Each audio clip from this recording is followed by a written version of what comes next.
pulau malie whakataha moe la a ke tō whai mauai pe.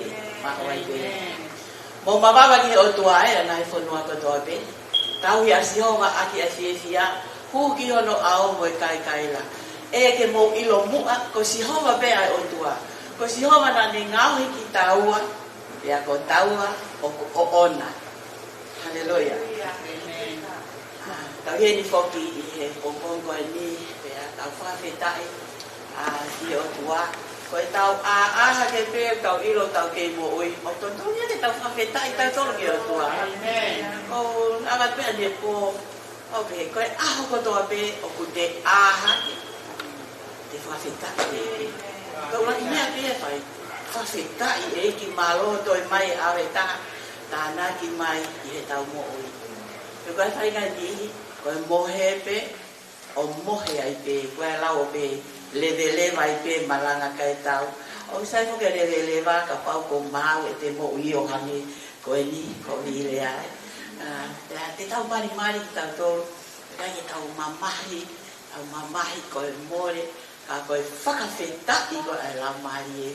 Tau hanga o tua ko mai ai whainga mari e, ke tau toi mo ui ai. Tau hiwa pe ki himi koe ni koe ki himi a koe ni o ilo pe taha kotoa pe tonga kotoa pe kangeha tau ki himi whakaponua taha wha eiki koe ofa au koe moana loloto pe a ngalo hifo ki ai e ku ngahi a ngahia pe a kua ufi e ku kongi kotoa pe eiki koe ofa au koe moana Loto peanga lohi fokiai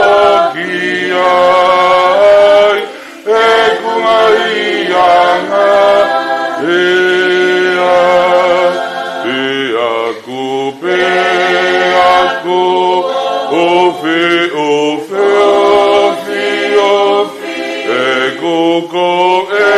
ofe e kuko Kotoa pe kotoa pe koe tata o sisu koe mau kukuluan o kukalanga e hina koe maa angaia pe a ata ina ki mamani kotoa pe koe tata o sisu fofolo anga o kuka langa e kina koe maanga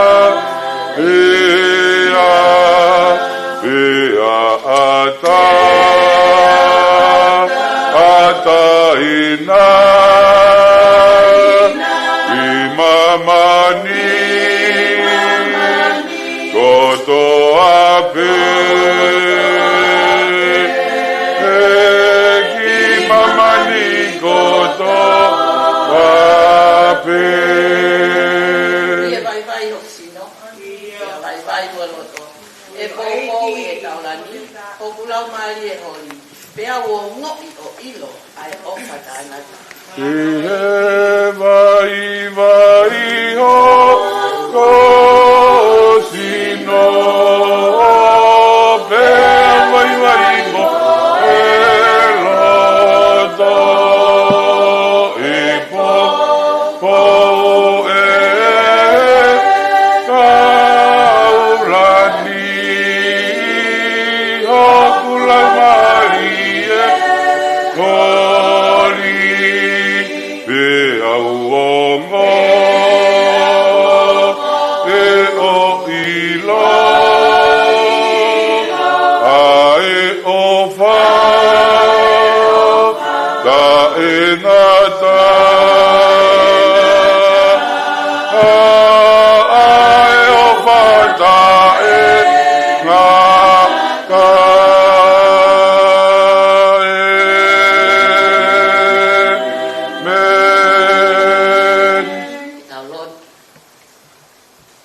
Tamai tai ngata mo alo ofa ya fian.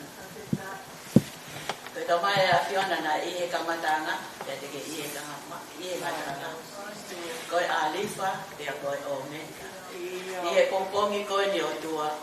Koe whakamanatu mai, ihe toi sami. Ke mō kamata mo e ki o ilo o kulele ia. O ma ilo mau tolu hono lelei, o kamata mo e asio. Koe koe mau mo ui ke nofo peki he malu malu o sata. Ko ia pe ai nonga, ko ia pe ai fie marie. Pega ke te aha me ai e whakatatau ki a Fiona. Amen. O tua e a Fiona tai. O tua a Fiona o ka ke whiwhi mana. O tua a Fiona o ke whai te koe ki he pe au ke loto biai. Ki mau tolu whahinga e tangata. Koe sto hake, sto hifo, sto kitua. Kai whakawhetai o ki kai peke tuku o wha. Tēnā ofa pehea o kua ki mamana e hifo alo kalasi. O pe kia ka mau hawa. Mahanga ki te koe o tua, koe a koe ki whai lotu, koe te tewe whakakeka ki wholau koeni, mei taimi ki i tani. Koe awe nia he keke sola e ki a taha, ko pau peke mau fōu i hala koe ni. Kai whakakeka i oko keke o mai a whainga maari e ma whato mala, o ta whoki ki rapio. Mahanga te tua, o ia ko pau ai hala ia, o e kaunanga ka koe, kaunanga tōnunga, uai, whita. Ia kai ke ngā tai o tua, o wako e mau mo'ui, i he mo'ui koe ni. Ai nofo be i hawhia. Mau ilo na ia e taimi lahi, na e whiao mo e whaingata a, ai si mo'ui koe ni. Nā kai ko hame aia ke siwa he ne amanaki. E koe amanaki lewe, koe osi ai mo'ui koe ni. O pia e mo'ui ia, to e ifu ama. O koe mo uia, koe amanaki a e taha katoa ki ke whai o waku ia. I teika tau te whawhita. O ma waku a le soni, i mo ui, a e waifi, a koe whae, koe tamu. Ea, kai ke ngatai o tua, haha mea te mau whai. I penua ke mau whawhita. Whawhita ia. I wholwhola, amanaki vai vahe o tua. Mau hangati ka te koe, whakaonga ki wholwhola ia ka te mau tōru. E ia aho pa ni hoko mai, mau whawhetai pia mau tu o tali koa. O mau eki pe mau o tua. Hanga te tua. E whafoki pe a langangi, e langang ia pe a Fiona ia klaisi pe ko ao. Ka ko mau whakamo ui. Koe mau tonga koe wanti tāpua ho.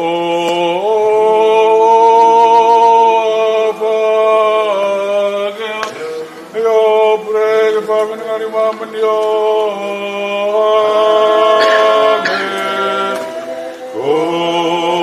ia ihe langi beke fucking mat kama mekai ngahi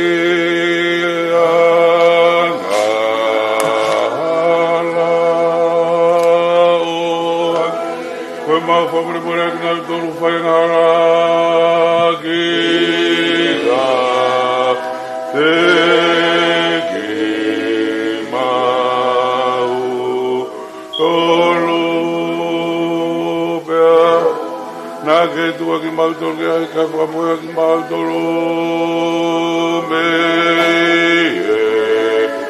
kovi te opo ai malo i moi klo ria o da e ngata pe ata e ngata e meni men kore me ke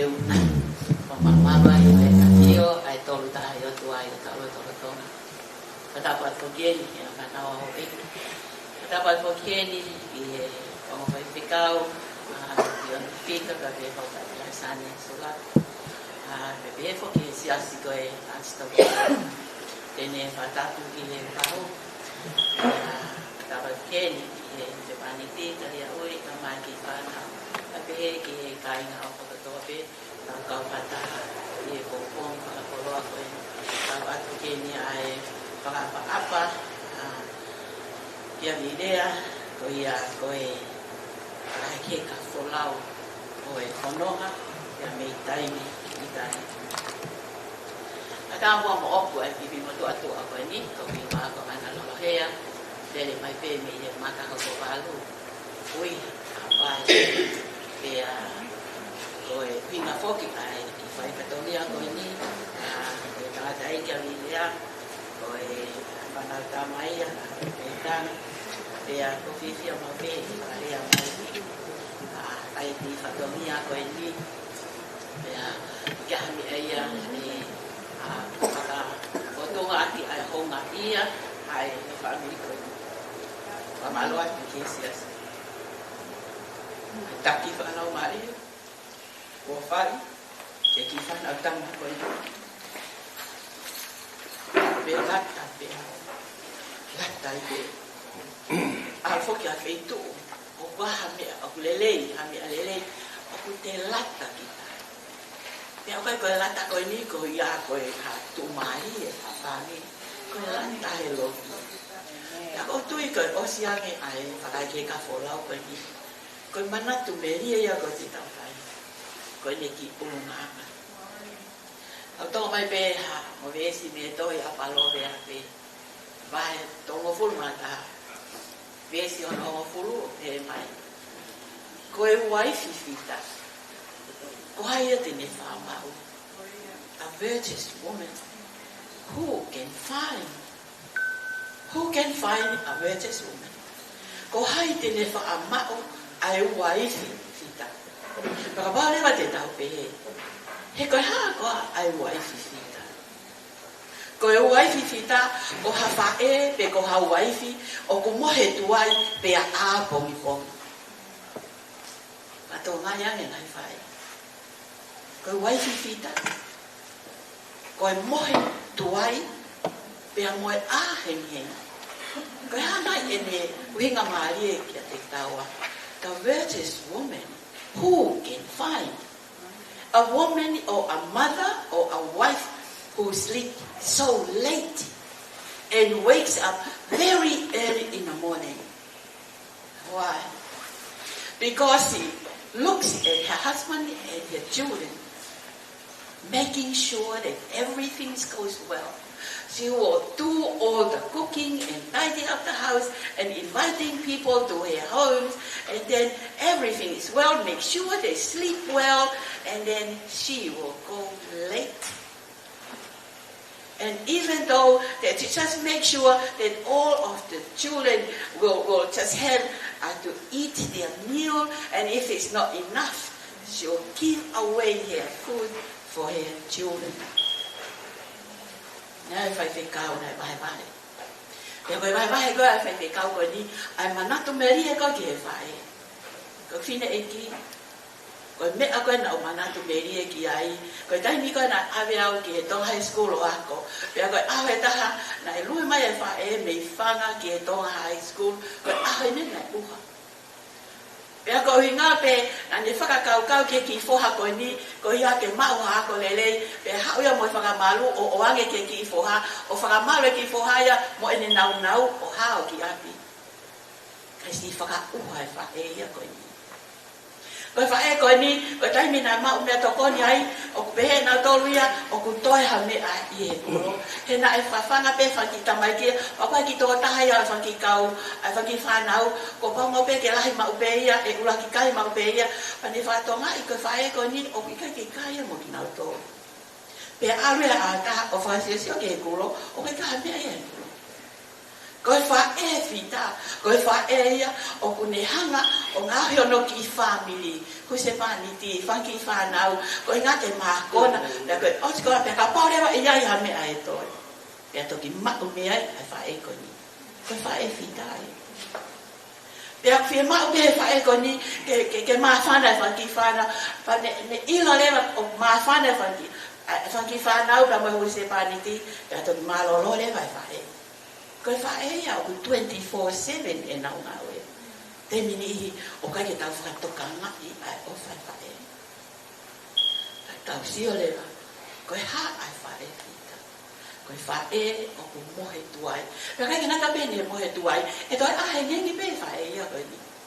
Pea pao rewa au ngawe au se paniti. Koe mea pena ne whae koe teu teu au se paniti. Ke ave ke ngawe. Ave whanki whanau ke ako. Kato ki ha o whakama opo e mea katoa. Pea osko ia pato malolo. Ai whae koe ni. Ai peke ha taimia. E iai ha mea koe malolo. Koe whae fitai. Peka pau e aure ki whanau ki a whetu, whe mau rea kene ilo i opo hao e whanki whanau. I api. E koe whamiri. Hamiri. Koe tau mai, e amo e whae. Koe fie koe e whamiri. I ha whamiri o ku nofuai a karaisi e whamiri. Koe ki hiwa pehe, with Jesus in the family. What a happy home, right? When you don't have Jesus in our family, can you only imagine what it's like in our home? You know, na mo matu ay kama ko kuha. O kuha ka mengawe, kuha ko ao, fa ngawe fa na pa ko helaya, pa ko ki ha ba mo ay ko ke le pa ko ita fo ki ha ko ya mo tua.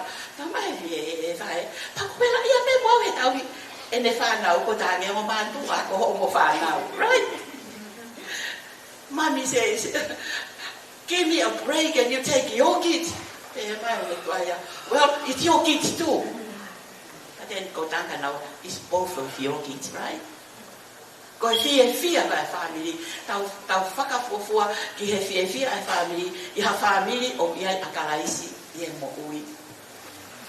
Kasi nga ki whanau. Ko o silawa no whatauia ko ta tau mai ka milea. It is finished. I have done 4 years of suffering. Sio ko neo mo ai sino ko ni ko fu sino ni materie e to fo ki be a materie ya ki ha ki kere na ne ki ta o tua ko be sto no o be mai ko mata le e ha e mole beauty will be gone, but the person who fears the Lord shall be praised. Ka koe whae koe o kuha, o whaka apa bea o whaki o tua. Koe whae ia, e tapanga whakalantani. Ka whetai hei. E tohi koe a siwa wahe o no, ke tala noa mai e toa taha koe ko leha. Ko leha pi ia, koe toa taha koe ni whi awa. Pea ko le hapi ko taimi ko na hu mai ko o asi ke na al ko ki seriko. Na ni hanga ya fufu e to ko wa ko ni. Na ni fufu e to ko wa ko ni. Pa ko taimi ko na eke mai ai ko fe ai do mo be ko na hu mai ko ke ho ko lo to fa na lo ia. Ni talange ke o asi ko ni. Ko le ko ni o ko fai ke o wa. We know your God. There was nothing like your God. That the people walk on a dry land in the Red Sea. Pea ko maumat he mana mahe ki he otua hoia. Te huni ilo le vai ia. Kaya ya aho e hoko mai. Ke mo whakatoa ho mau konua. E whakahaufi o family. Koe paro mesia. E mo tangata asiasi. Ko taimi ko te mau mai ai i he whanua ko ni pea ko mele vai fai. Te ki ai haki whaka ilonga ho whare. O tu wai he ko taimi ko te mau mai o whakau ai whanua. Ko koea mo whare. E mo hao. Pea ko tui i he pompon ko ni o hanga e ni lea o whako tuku ai ki whaka ilonga no ki lote whare. Kari auri. Ke o stilo mega ai ofa. Na hoa o whapehe no tu o ni tuku ai longa o ki loto whai ka i whanau ia ko ni ke tāpu ati ke te koe te niongo i a tai ko na lai a ke i whanau koe tui e ai hao taimi e na whaam he whenai if only mom still alive. Kawai manat meri ko mea ko te ako na ke whanau Ke fai ai fatongia. Oi fai fatongia. Oi tanga li faki di o. Ia dai bia. Ke la ia. Ia dai bia ke mo. Ia ke mana tu ke kala i fai. Ka wai. Ka pau be ke ave mo ia ka kala i. Ke ka ke tau se vai ta to le fa na oi. Ai mama ke. Ko fie mai e. Ko ma ia kala i. Ai te tau sio ke fie fe au ha ko ni. Na ke fie o tuaia ke ko to ta ko ni o ka to ta sio. Ko to ta ko ni. Na ne mana va he na e fanong. Na e fanong o e to ta ko ni ke o tua ko o Israeli. Ko o tua ko ka tu ia e ai au. Ya I he ene fo I fanong o be. Ya tu ia I be. Ka tai mi na hu mai ai ha Israeli ke na hanga I kuna. Se ko. Ai fa hau fia le ha pia no family.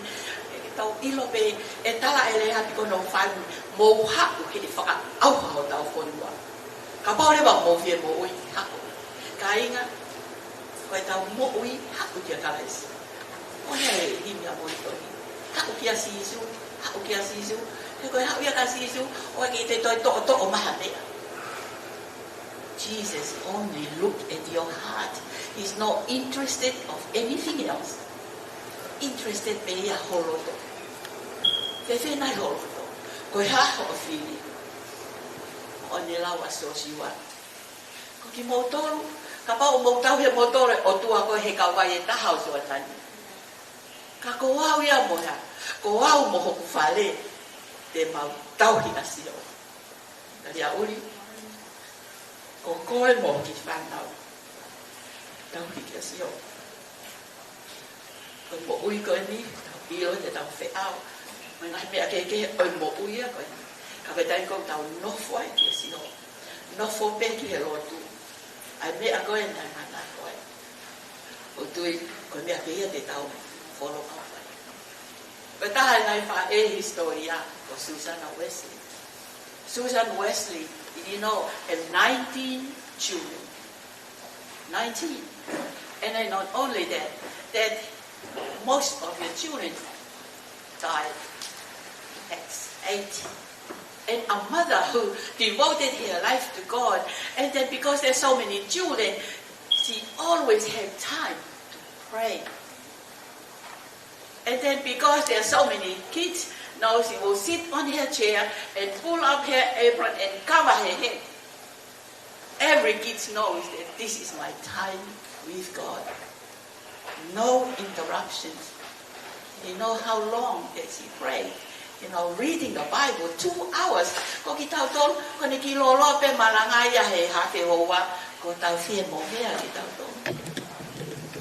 Sio ke mo ui ai whae ko ni. Pane ne hanga le wawa ko na ki e ne ki whanau, ke lawe folofola, pa koe whae ia ko ni, na ke interest ia he ngahi mea koe, kaka mamani, ko hono taimi, i the word of God. Ka ke ngata pe i he lawe folofola ha ko i whanau, pe haure me whanki whanau ke kau ngapi. Oh, the neighbors coming, and start coming. Whae pe taimi ia, kua toko lai.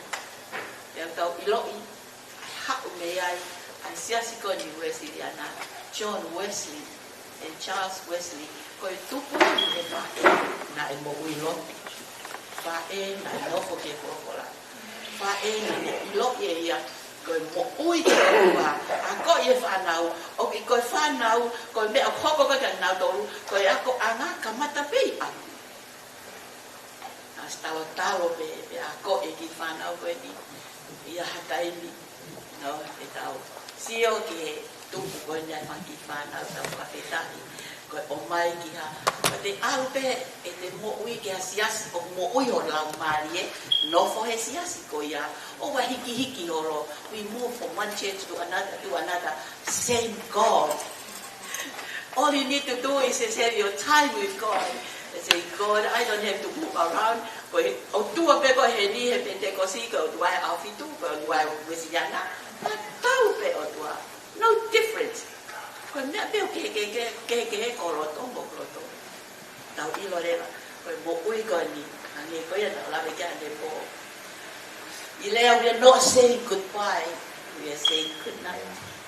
What a lovely song last night that I heard Carolyn sing. Good night, good night, good night. Definitely, we will see you in the morning. Imagine when Jesus comes in the cloud. Now, torgo pekia he iki, te now to tuk hake. Now, torgo kapag tau kei mo ui, tau whakataha di ai.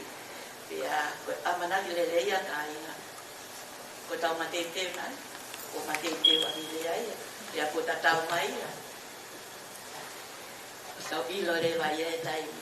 Pe taimi koe, na osia ngaka ngau e sisu mani alde tamai. Na ia e ngahi matapā, pau piki. Ka hui kau iku na. Koe whakaampe ki tau tolu, kātoa e whamiri, pa peke te tau tolu. Koe hugoi ke matapā. O pau ki ai futohi ia. Pa koe futohi koe ia, o pau ke tohi ai. Ai hingoa, au ki nau tolu te nau au ki ai. Whakauria ia ka pate te aratu. Ko au ia nau almo peke rotu. Ai aka nge tohi pe ko aso hingoa he tohi o mo ui. Pe a fiu ia a nge roi a hono kumi o ta hingoa he tohi o mo ui. Whakapapau. We need to know. If we're going to die today, are we going to make it? Si family. Koe lotu ia e ia tai te tau pe. I am ready. Come on. Koe hapia mea hoko e maman koe ni. Koe mo uia koe ni o mau. Koe hange koe ni koe tatau mai e aho koe ni. O mau au pito fuoloa. Ki taua.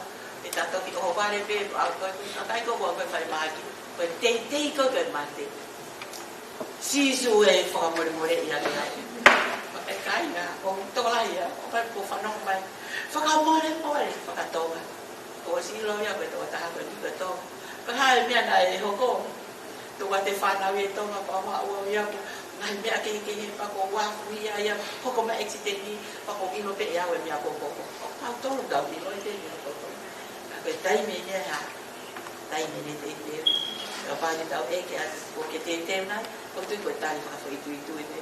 O whakaambo ia. Mai tāpai kina ki tā tolu e ki. E toi whoki mai asi isu ia. Tai palo mesi a tāke ki ne kau ako. Ko awe nia te au. Te walau ke tamai. Ka te toi whoki mai.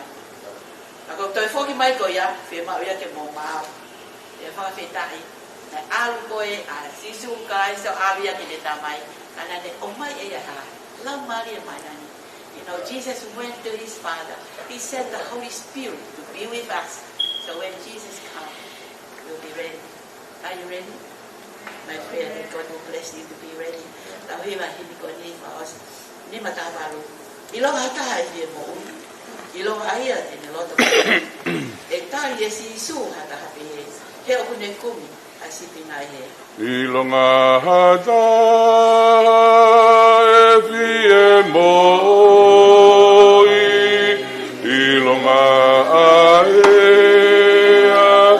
Tene loto ke toi e tali e siso atape he obune gome ai sipe nai he ilonga hataha manatu ki atu hanofo mama o kai fie foki mai e tai e si isu hata hape he. He o kune kumi a sipina he.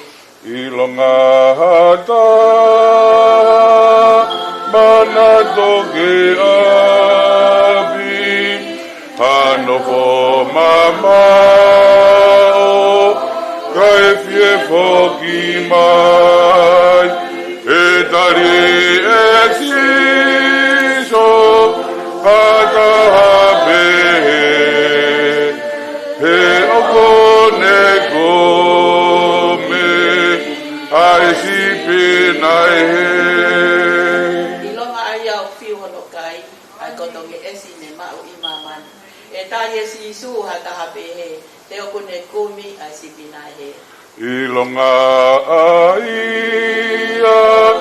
oko fiu hono kai ai kotonge esi ne mau e mamani e tali esi so adape e ogone gomi ai se penai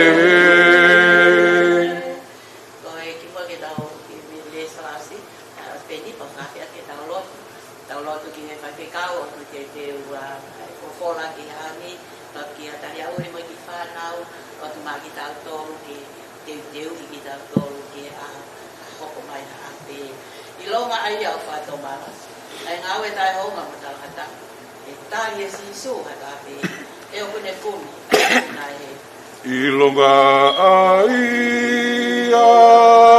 ko whakatomala ai ngā ue tai honga mo talangata e tali e siso hatahape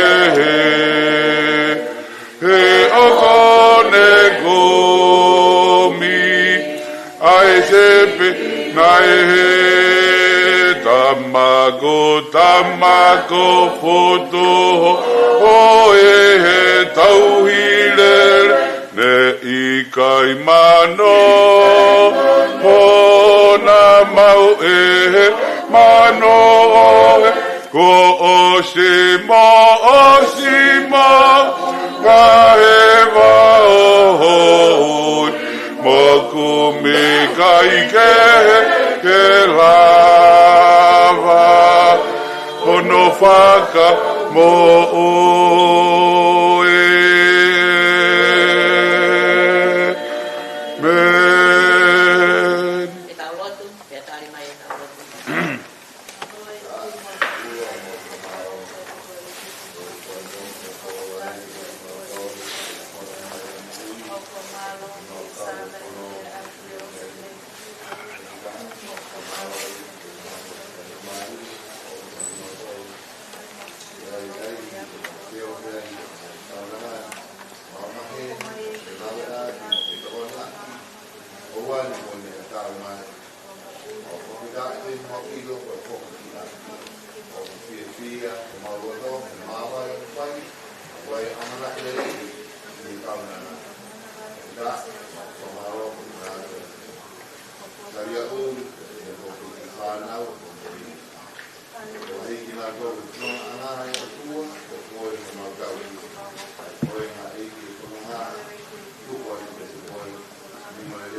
mau lotu atu ke taaki fu mo no aka ka mau nofu mai o toma pa peta yo tu he mau ilo ko ta pe afiana ko fu anga ya mau anga e malo mesi mai e to ya ulaksione vai ulaki pa mo vesi no iba ka pau de mau vete e mau ngaya ngala ko anga faka mo oni tala au fati ke faka mo mo ki mau to me tai man on ko to ate fa peta e mau tu e dai ve wa e faka mo ki mau to Pongko nyo tua mau ilo te mau mawai i he sino aku mau ilo paka papau tai veiwa oge api aku nof angama api tua ai ai tali ki pongi ko ya ai pongi o una loto ai kristiane ko to ape e fai waktu ki he pongi ko ya tai milahi ko mau ta elata he nof he mamani ko ni ko sio ke ngai fafe atu nya ya fi mau hanga tua fe maku pe ke mau loto lahi to o dai ve wa ono malanga ai gospel amanat mai to ya matiu wa he wa balu tai wa mo wa noa ke mo wa tu ki mama no malanga ai o mo le pe ko ya pe tui mo patai so e fa mo ui ki na to ko ya pe tui mo patai so mau hanga tua vai na to heni o te kai ke fa papau e mo ui mau loto tua fa papau ia he ahon ko tai mi ko ni ko sariote tai mi o ke kai ke tu e sariote ia tai mi me tai mi tani ko e mau lea pe mau kore ke afiona tu ke ulo ata mama ke loto mo nai lau mari fa ka ta foki mo ke ki lo ka te ha mo ui e no nga nge ka ko mo ui no ki hala mau hanga te tua vai ngai family na ko ke palo pale ma ke family whakapaanga, relationship problem. Ka pau he kai ke mau hau ke he lotu. He kai pe ke mau hanonga ia mo iko e ni. Mau hanga te tua, pai tau pe kina, whakataha ki mau tolu i he pongko ni. Ia ko tatau mai ia ni lea. I'm finished, I have done my work here on earth. Ko tui, ko mo ui ko ni ia, ko move forward. Ko mo ui ke laka pe ki mo. Mai to ya fa ha vai wa ta ha pa mo vese na fa tene to hanga ha holo e ngai lo mata ko to be no more tears, no more cry, no more sickness mau ilo ko amana ki lele ya te ke to ki holo e ngai ko mata fa te ta mau hanga te ko e pai ta be ki na sani ai pai te ka ko e amana ki ni malanga yo pompo ko ni mau lo to lau mare mana ni mangarea o ka na ngama folofola ko te vai tayo tua ka via tuioni ka be fo ke to na siasi unstoppable bless them dear God help them to keep nurturing this family not only this family but for many families they come to know you through their ministry I pray that you bless them malo tua ta pe kina ai fahu te fo ki tua o matu a família tamai ka te ke família pa o hanga ke te ko to ko mo kai nga mahen ka to pe mau ye e pompong ko ni mau ro fai ta pe ki na pa ta ni mau to ye pompong ko ni this morning we are saying good night to Hilea good night we will see you in the morning when Jesus return to take the saint to take the faithful. And we just pray that help us to be one of them. Can we be one of them? Dear God, help us to be able to open our hearts to you. Pape tayo tua, papapiangan lea, pagkaton ke kuki ay pagkatao-kao, mau toonga, o tua, foki begi ation, foki lang na nini, lang na niya pe, kaya ganonga ay o tua, ayaw mama o itatay at amay dodote. Ko ia pe ho pa saria uri pana ke pahu ke tek mal do go to pe o ka ke ngata pe ke pon ko ni ai fai be o lawi ko ma ene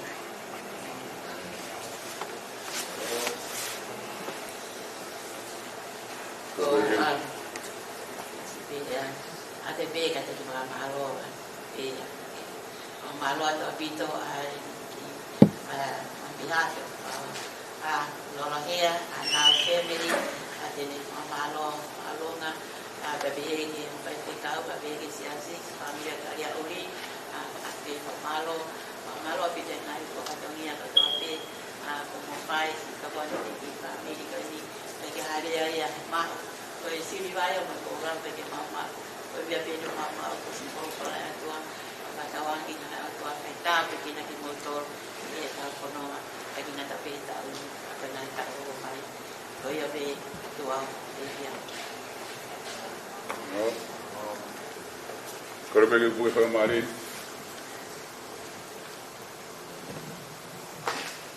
fanga pe fatap na kamata ki te vangan petu ke formal mal watoi mal wat ki faskau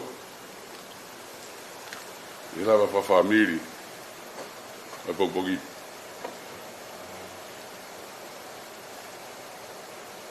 ane bem bom me aí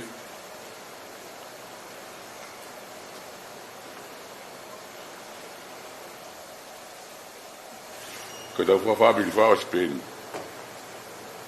como Sandra Diane Anau Afimeimounga ana iloa ko vile to be maunga cresce quando for reka ene fora pa marot como pascal pa marot que família Frei vile a pe que no tá que te motor con lo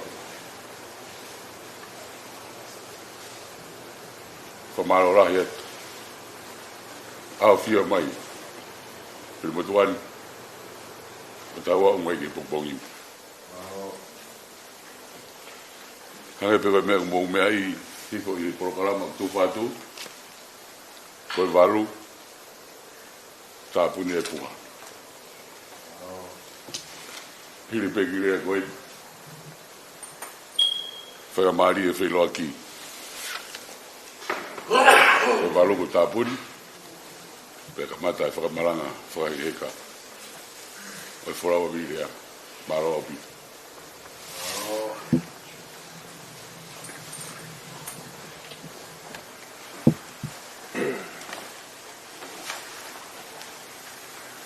eu hiki a hoku leo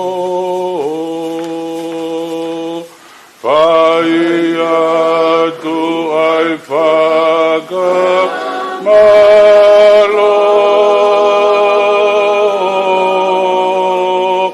rea pe a ego e va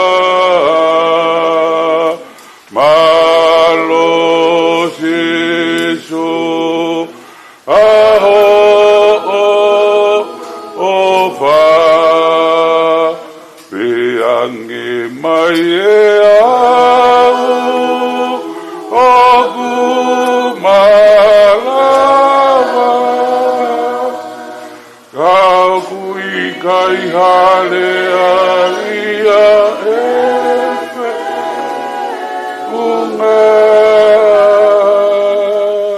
ke talato si so ogu ai o fa ua u sia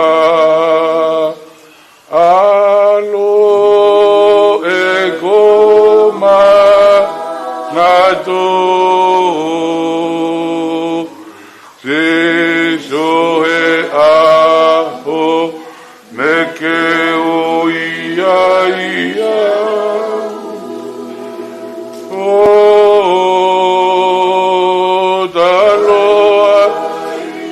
ko whakapapa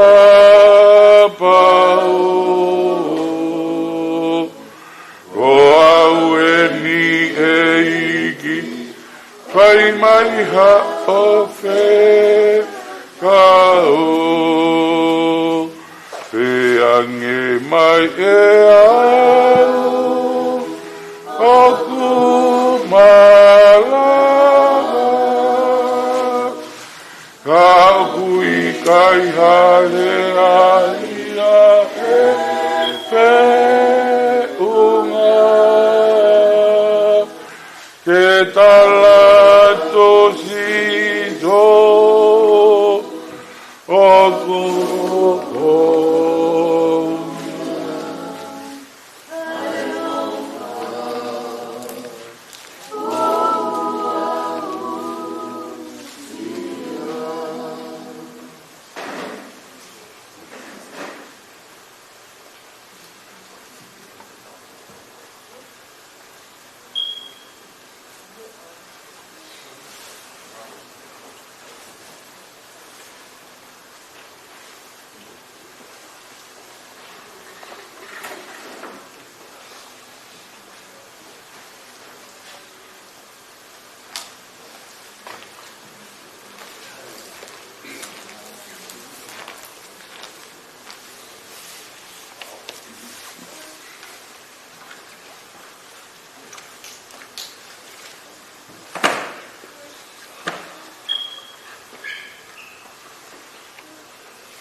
Oh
Tau tuku ne mo ui mau katoa behe loki. Pa mau hiki e whawhetai. Pa mo e whakamalo. Toki hau e witou o lea. Tau sio ke he witou. Fia maari ono loto bea fia fia. Ko ne ilo e tu unga kia e kaunanga koini. O whamu beke iaha ka venga te urea aki. O pehe ono wharea. Ko au pe koe hala.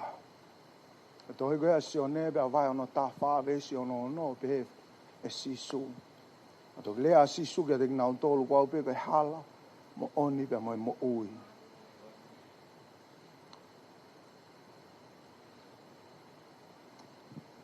Koe api koe ni na e tupu e kaunanga koe ni. Ko hingoe api koe ia koe api ko hala.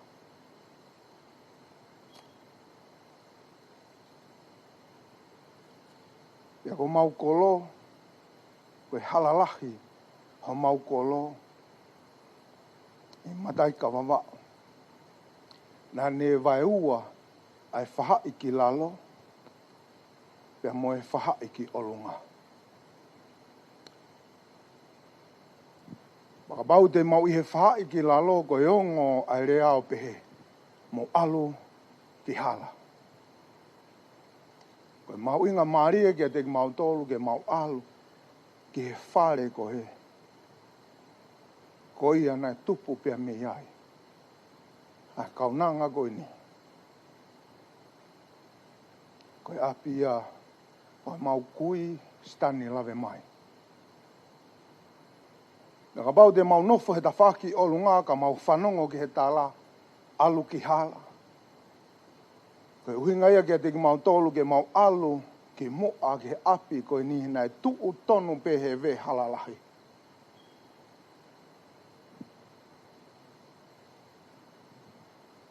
Mau tupu hake bea mau whanongo ho mau tala. Lolotonga ai ofisa kolo na hoko koe pure ako. Koe tangata na e mumo ua. Pena e wha. Kuongo mai ai ui pe mehe ofisi o e siasi. E stani lave mai.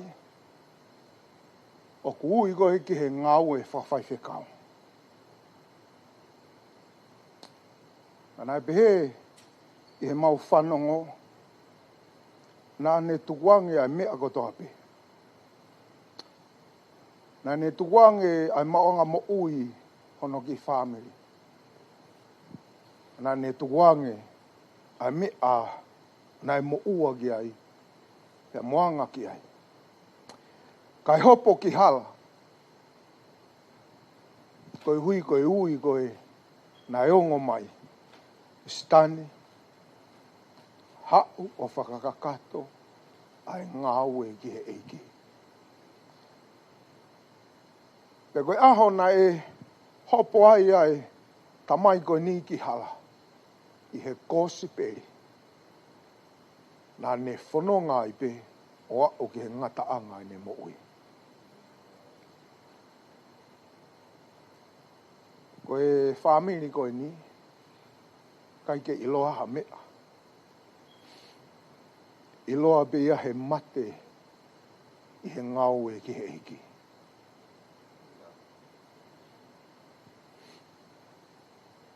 Koe ki kaunanga koe ni koe pere ia.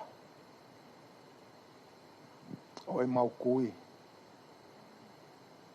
Pea na e alu holo pe ia mau tolu. O e whanau ko toa koe ku whanga me tanga ia. Na mo e ku whanga tamai. Koe wheitu pe e Asia Central. O smahino kia te mau tolu. Ai tu unga ai ki kaunanga. Me hange pe ia hapere ai whamiri.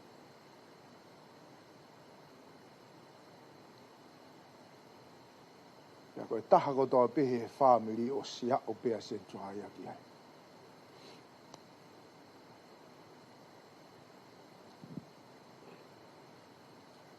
Ko ngā ki mui mai ai mo uia Central ko ngona mai ku toi hopo pe ia ki hala. O toi pore pe ne mo ui ke ngāu e mai eiko sisu kāsi.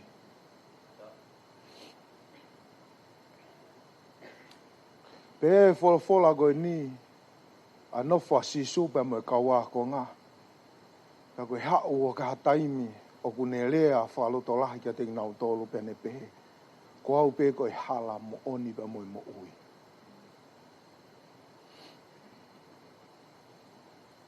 I he tuku koe ta pane kare o gui ai e a vahe ai. O gui koe outer court mo inner court. Ka koe a koe ni o gui koe a i tu a. Ko ia o kune hanga malu i aki ai whare whehi ta kipe koe ta pane kare. O gui ai e matapā ku hu ki loto ki he wheitu o ta pane kare. Pea koe a ko ia o ku aluatua i e kakai o tāri kai hau e taula e ki o whawhe taulaki a te ngau tolu. Pea koe aluatua e tangata ko toa pē mo ki ilami, pea koe ki sipi. Hau e taula e ki o ave lami ko ni ke whai ake a whilaulau. Ke whamore more i ene angahala. Pea koe matapā oe a koe ni, koe matapā koe a o kuuia koe matapā koe hala. This outer court, there is a gate for the high priest to come in and take the lamb inside for sacrifice. This gate is called the way. Ko lea koe nai whai e sisu pe ne pehe, ko au pe koe hala.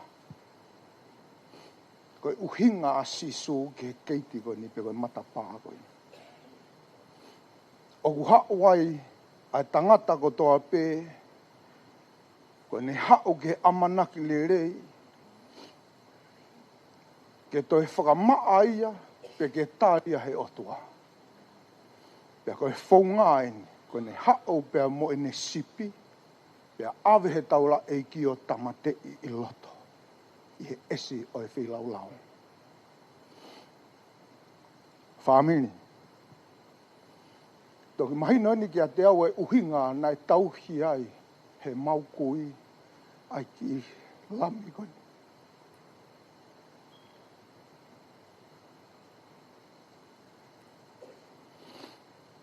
He koe ne mo ui ana ia ke whakataha pe whamiri. Koe ki lami koe ni koe ki lami poto. Koe ki lami koe ni nai tonu ke tu maari. O ki lami ko nina tonu ke ilo. Ka nau toki whatoa ngā I hake. Ko lami ko nina osi kotofa bea. Panehanga whakatataha I mai ki mautolo.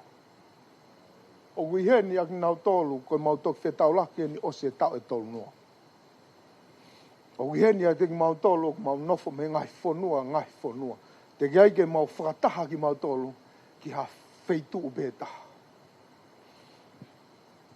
Kai hange Central o mai ki mautolo. Ya o mai ho mautala. Ke mau manatu ke api koha.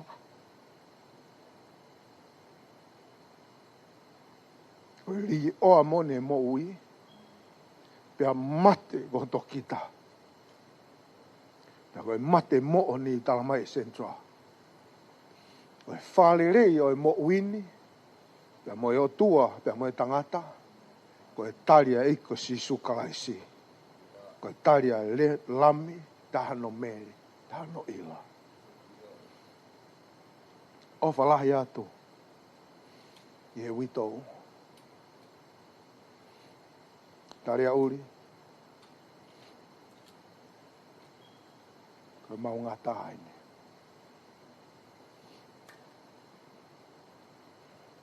Penagai ke pūri ho ofa.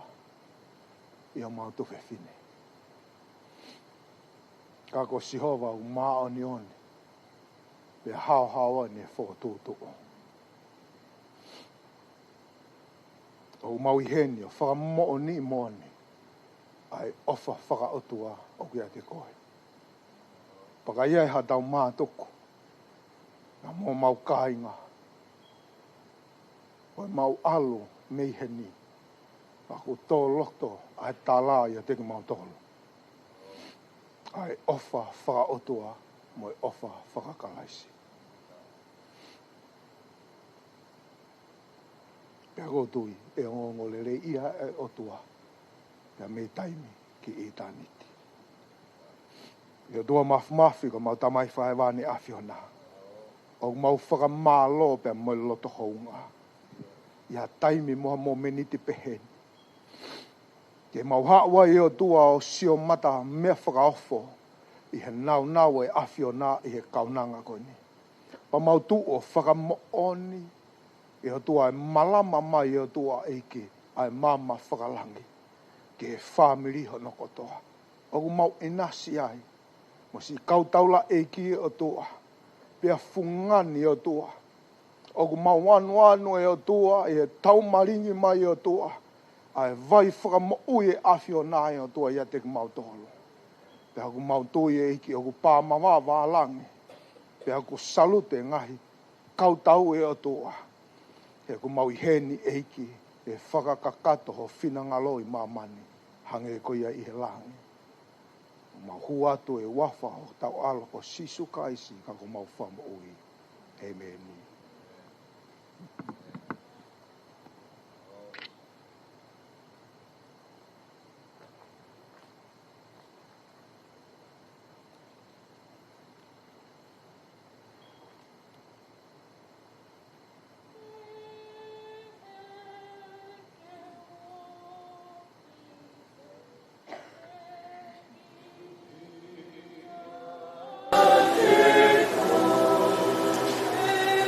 Oh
Vakai na ke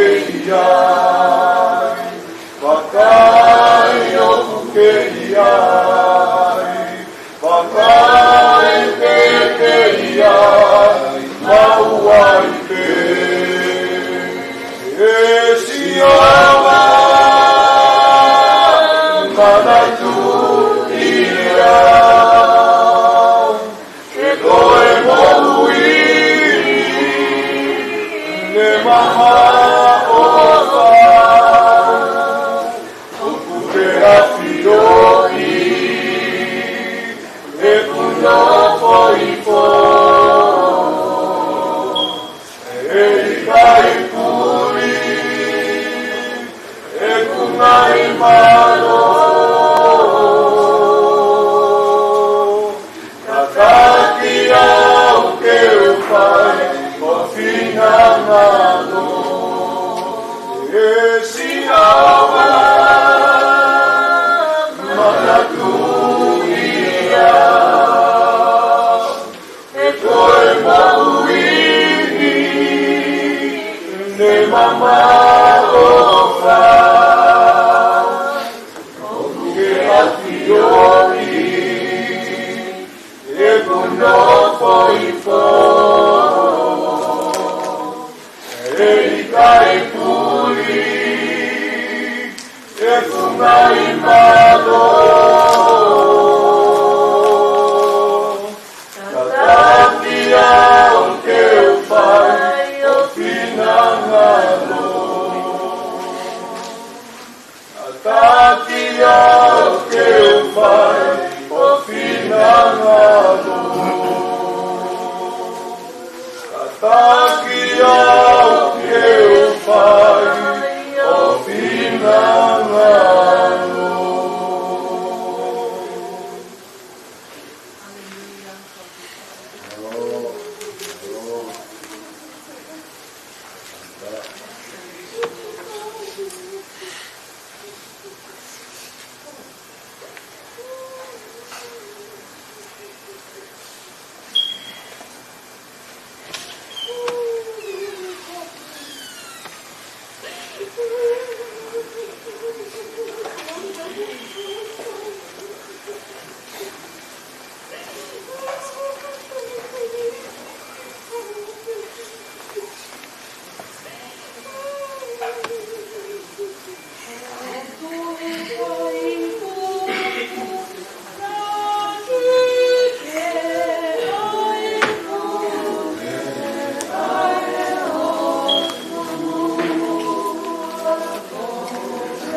Motoro ku te bangu mo wheroa ki pa mo e pekia.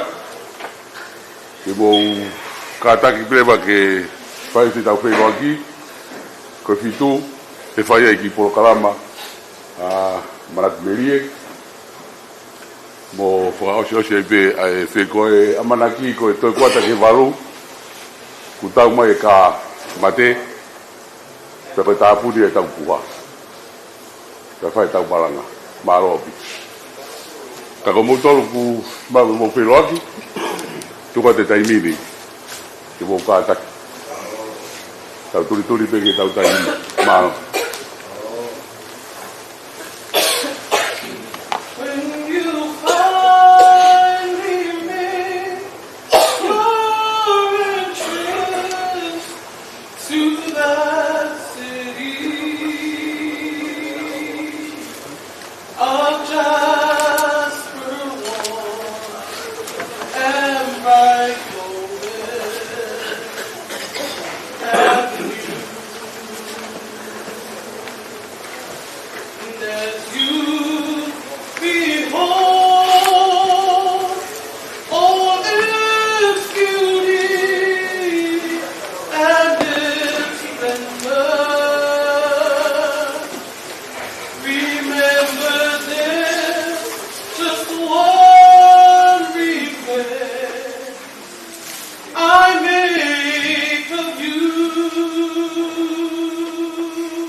Kau ni kai pe ku o tapu ni tapua. Kai ave tanga mari pa mai kau taklo tu ke pa kato. Kau kato dia. Mara.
Praise and worship, and this is what she loved to do. Ahili pe ko ia e hoko mai ai hono pio kalafi.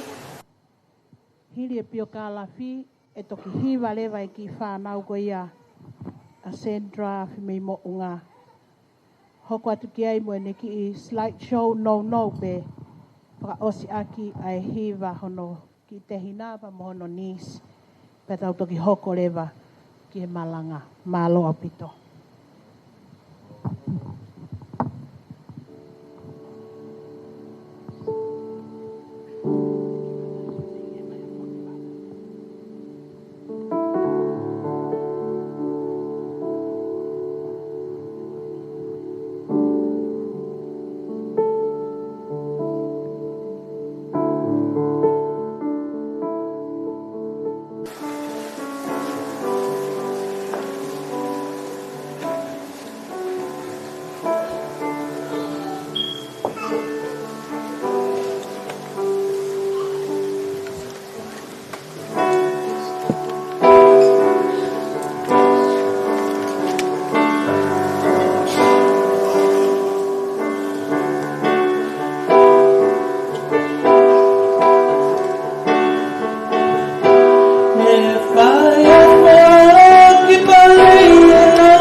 mai mau whamalo pa mau whawheta I ke te koe.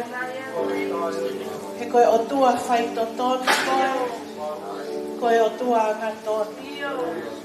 Pongpong koe ni e tamai. Koe maulea pe ia malo sisu. Whawheta I ke te koe. Ko omi ki mau tolu pa me ngahi tuniki kehe o mamani. Ke mau tālolo whakataha I he pongpongini. Ke mau ohake pe ai langi ai whakawheta I ke a auto o taha pe ia. Pongpongko ni e tamai koe hana te mau forward wai. Tupe mua ke langi ia o kua wha. Ia sisu kalaisi and everybody say Amen. Kapoi more tau hoko ai pe ki he Pio kalafi o Ilea. Ia hiri pe ko ia.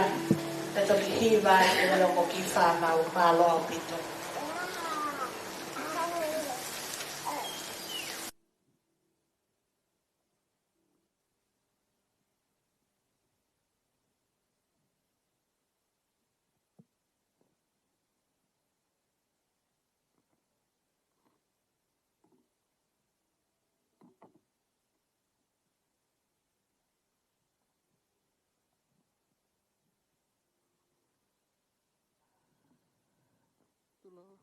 Tulo. Kole ke hufanga nati ngai tala fra papa. Mo tu mo falwa. Ata mo ke mo nati ko happy story. Kobe ngo ako Sandra Diane Anau Afimeimounga. Ito ilo ko kaya ko bilesi.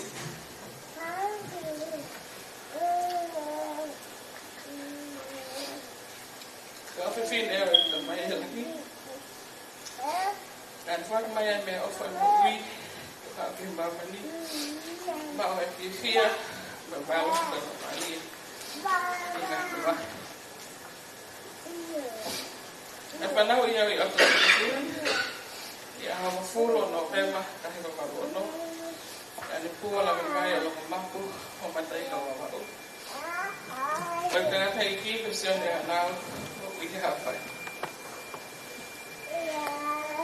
Nafatake ko ang kui, ana vilea, tulmayaw, foi pegação de lá dentro da minha mãe. Aí eu gostando da minha mãe, matei com a minha mão. A mãe foi tupi-tupi. A ngafa foi a mãe. Foi lá mali. Tava quase. Na pouco foi pele, foi a pico lá. Na cor pele, eu fui lá. E mais lá tu fala macio, eu falo para ele. Depois eu falo para ele, ele tá casi frio para ele.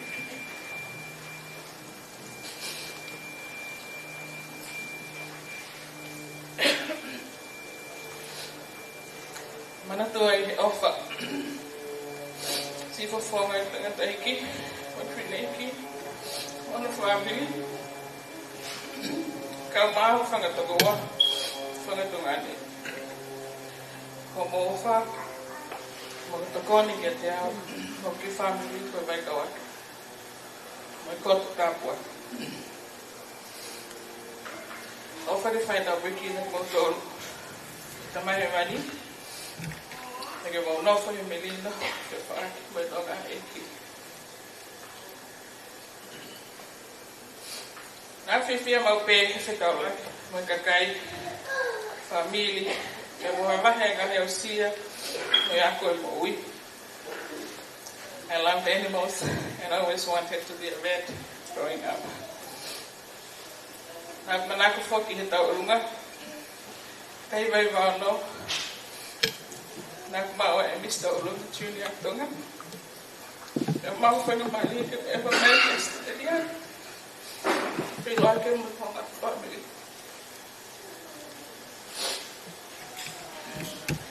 Aku yang kalau tu kuliahnya tuan nunggu, kamu kuliah bapak.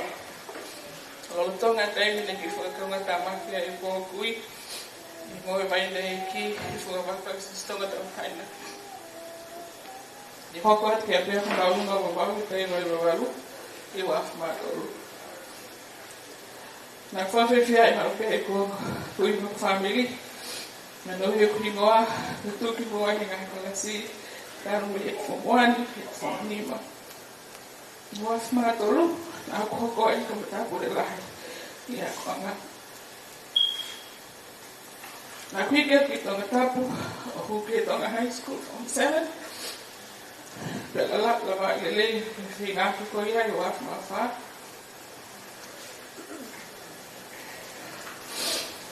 E whalai me whanga mea mea. O whiku mige to ila ulahange I University of Hawaii, manoa. Pea hoko atu ki Aotearoa, the Auckland University. Ia au lake o peleli o Afimeimounga fulu. Nā koko I go waifi, ke Sione Tomasi. Te lia uli Afimeimounga o paintu ua. E tāpua ki ia ki maua, ngahi konga koula e toka tolu. Tapanima po whaiva, Jaline, Afimeimounga. Sione tonga Afimeimounga, Sandra Diane Afimeimounga. Nei kai hatoi whatongia, ne toi mahulu, mo mau ingangi ke te au. Kau koko, ko whae, wa tau hike whangaki to whian. He tau Afimeimounga, nei o mea iki hamuunga. E kakai, o whako utua. Nā tua mau e tui ke iki, o sisu ka leis. Ke tuu, tai ali ake. E au, moi po e whanonga. E hoko e sisu. Nga wana wholofola, ko hokto ko ni ofi. Mohoku na whaanga.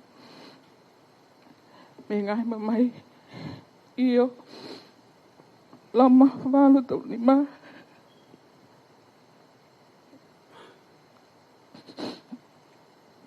Go haitana whamawai. Tau tolu me o whakalesi. Amaki. Koe mamai. Ka whakatanga. Piko honge. Piko tuta maki. Piko heleta. E ata hono a kosu Afimeimounga ni ma. E taim tata hapi em. Na whawhala mai e ta mai. Lau mali e. Ke ufokiang. Ke api. Pena autale lele e ui maoni oni. O whaeru ke vai ko tuftele. Maka ko walu. Mai api ko ni poni. Ai pole pole e. Tau whewe whine aki. Isa ko mo ke tapa. Nei whai. Mai tuai. Nei whai mai tuai. Te o lawe ai. Tu ke ta tawa. Yok family e ki. He kainga lotu an Unstoppable Church. Buhoko hatua na whakalanglangi o ta otua. Maloi he tak whalau mali e. Maloi ofa mo popou. Maloi he mea kotape. Ko ofa lahi atu ki mo tolu. Kotape. Oia we King George Road. No fua. Musi e kofa. Na masiwa he koroa. Kana mau. Mau he lotu. Mo apasi atua. Nei toka ke se o whatongia. Whawhae ke e ngahi matai kolo. O whaat ke paintu ua. No wha se o kusisi tau lewa. Pe hoko atu tau ke ta whangapele. My children, I know you will do life without me. I know I won't be there for all the heartbreaks and the important milestones in your lives. But I need you all to remember my words. Turn to God all the time because He knows what's best for you. His timing and His words are always spot on. Have God always in your lives, and He will always feel my presence, even when I'm not there. Mono fai e nonga, wai fia mali aiki. Fai he belenga tau hi enenga te kau. He ahre tau te whailoa ki ai. Me fia he api ko te o matau tolu he tamai. O whalahi atu. Sandra Diane Anau Afimeimounga.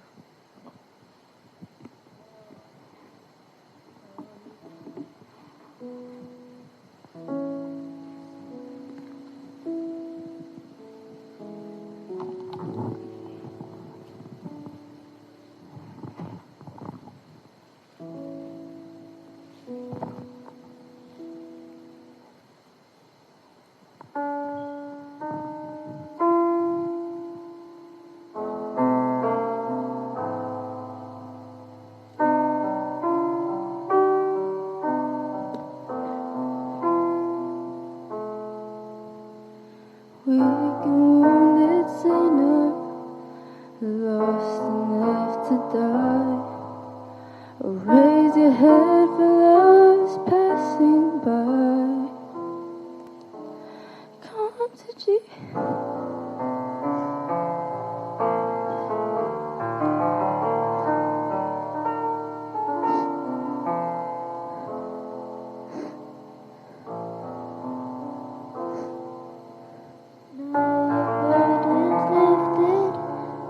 Carried far away, and precious blood has washed away the stains.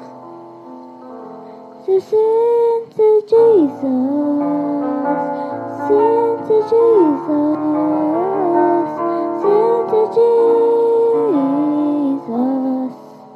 and live. New baby, don't be afraid to go. Remember sometimes before. So fall on Jesus.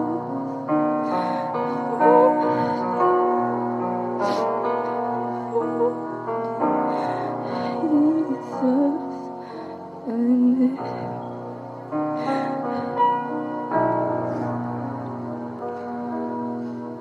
sometimes the way is lonely, it's deep and filled with pain. So if the sky is dark and pours the rain, then cry to Jesus, cry to Jesus, cry to Jesus, and live. Oh, and when the love spills over and music fills the night, and when you can't contain your joy inside, and dance for Jesus, dance for Jesus, dance for Jesus, and live.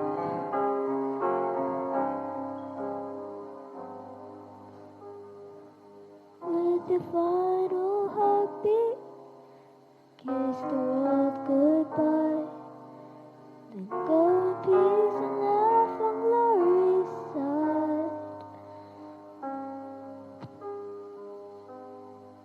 Fly to Jesus,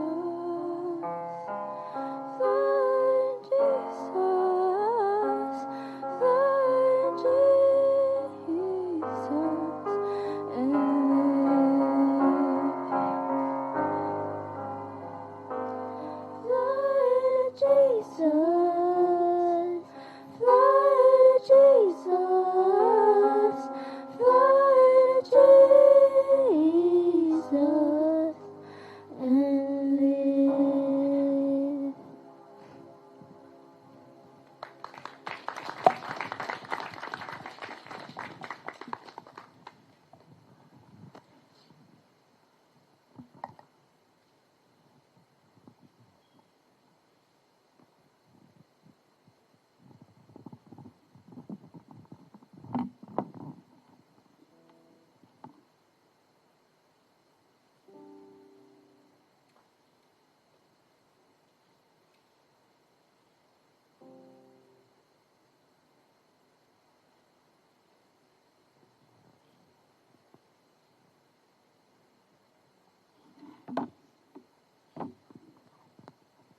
So my diagnosis changed my perspective of being a mom because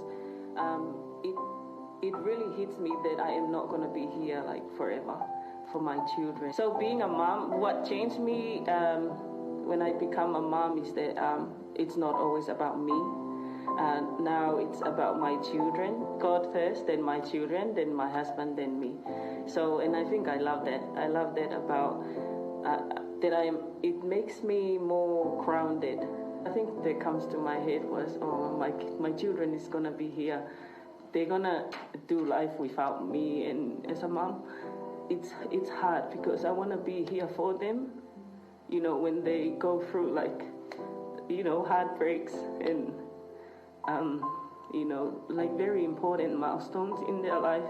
I realize that it's not certain if I'm gonna be here for them to cry to or to come and seek advice. So that's why I really, really encourage them every single day to turn to God. Even if I'm here, just turn to God because He knows, you know, what's best for us. His timing is the best, you know, and even me sometimes I will give the wrong advice, but with God, His word, He's always spot on, you know, with their needs, and He knows what's in their heart. So that's what's important to me, just for my children to have God in their life. I always tell them, you know, if mommy is not here, she's happier where she is, you know, because I want them to know that they can always come and see me, you know, if I'm not. So don't be sad if mommy is gone, be happy. You know, because mommy is somewhere with Jesus, it's better.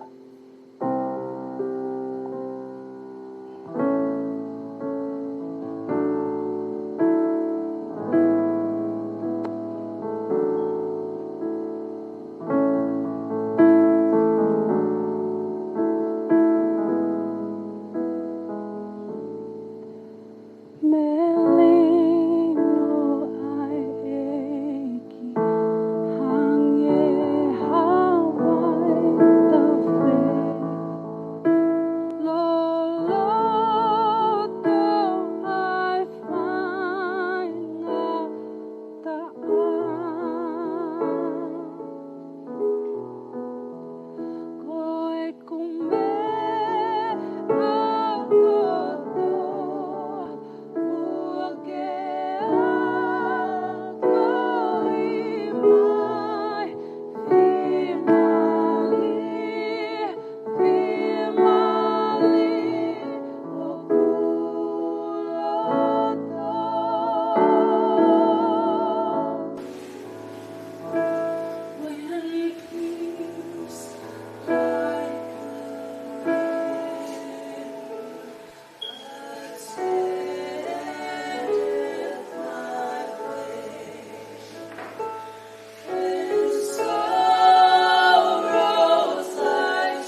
Fola e lau makatolu.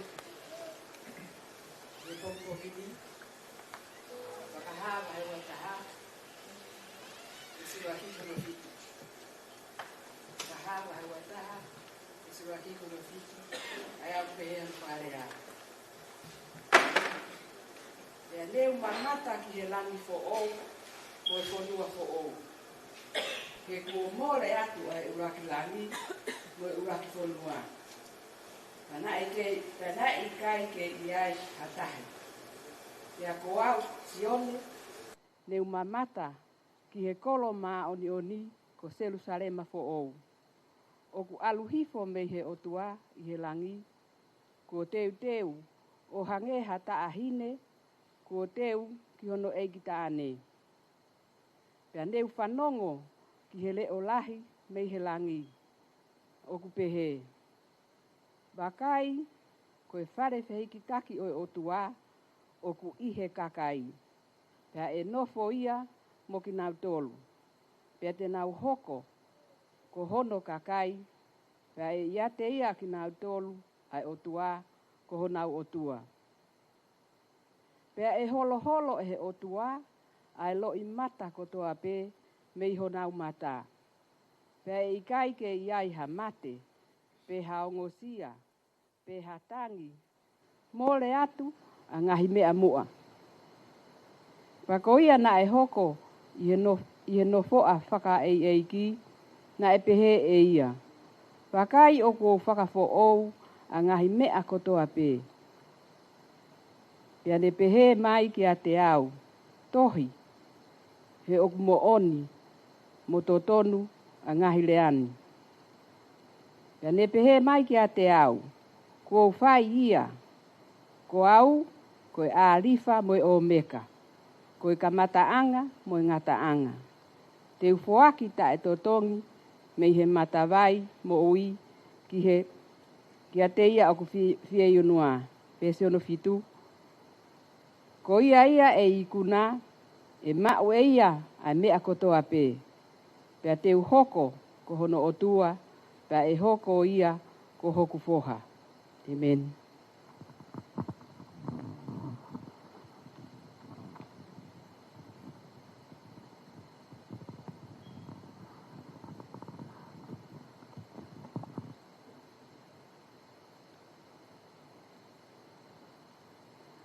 Ano ua e wholofola e lau ma tau tolu i e pongpong ni.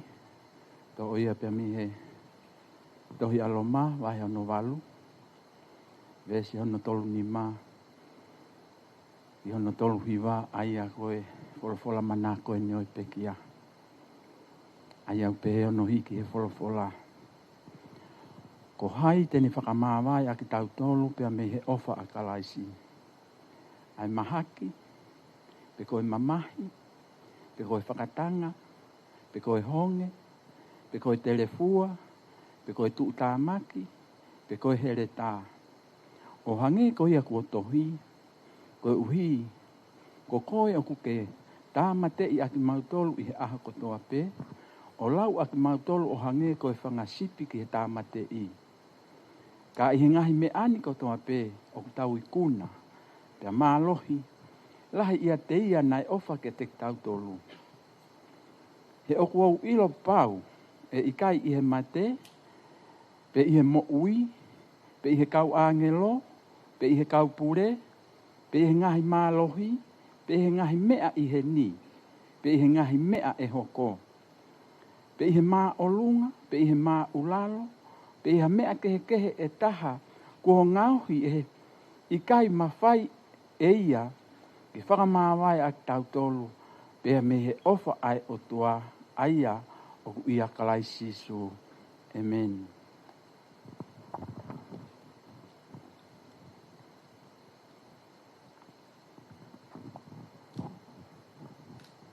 Whawhetai ke iki, pongi whakakoloa eni. O tau hini whoki koe whakaheke heka. Tuwhewhine koe ni koe whae. And we are celebrate koe aho nia fia. O tau hini rato ki ta whamaoni, he mea ku whai he otua. Pe au sio ke hatau mata. Ai mea ko tau tai malava. O ku malava. Ai o tua ko ia nei tau ki a vilea. Ko ne tau. Ai tau le rei. Pe au ne ikuna. Ai whakapue pue. Pe au ne puke mau e ne tui. Ne ongo e la ngā au ki ne last breath. Nā ne kei piki peke ne tui. O hange ka wholofola kou ta whanongo ki ai. E kai ke te whakamāwai e mate hamea. Mi e tui e pepine koe ni. Ka inga. Ko ilo koe taimi lahi. Mahalo ku. Langa peho tau ulu. He nganga ho tau ulu. Ko tau. Fo. Kau hanga e pepine koe ni. Ombi ngo whaha ilo ua. Ko nofo whakamaa opo. Ai mo ui e pepine koe ni. O ne tānaki mai. Ai whamiri me potu kotoa pe. Pe ko whaia e tapa na e lawe kia e avi rea. O ne omi ki ta tole pongpongini ki tau kaunga pakai ke heka. Mo whakamoni o koe ki te aha o tua. Ko si hova. Toko taha pea e o tua. Ai o tua ko ia. Na e whalala ki ai. O ku toa haku loto. He tauhi ki he o tua. Koe testimoni ai kaunanga koe ni. Ko pe ko to mohon. Na ne fai ia testimoni lo tonga pene kei boui. Wow. What a faith. There. Kai ki o lawa e au ia. Ki fai e mea ko ia. Ki utala noa, ki he mate. Lolo tonga pene ke imo ui. Whakalau e ia, ai api koe. O una loto mo amanaki le reiki ai. Ai hala ko ia, o ku koula ata. Tako tuko e whekau lahi e ka tiki tau tolu. Whamiri, siasi. Puke maa we tui. Oa moa na hanga hamea ki ni hanga kaasi. Ai eiki ko sisu kalaisi me te koe.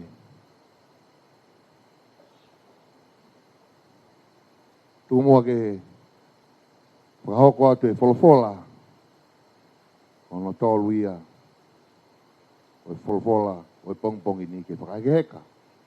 Taine ko vilea. O kuhai e tohi koe a sione. Wahe taha whaa. Ki ulau ia me he ulake ko ngaki ono tolu. O kupehe, ono whakarea. O ana mamahi, ho mauloto. O ku mautui ki he otua, tui poki ki a te au.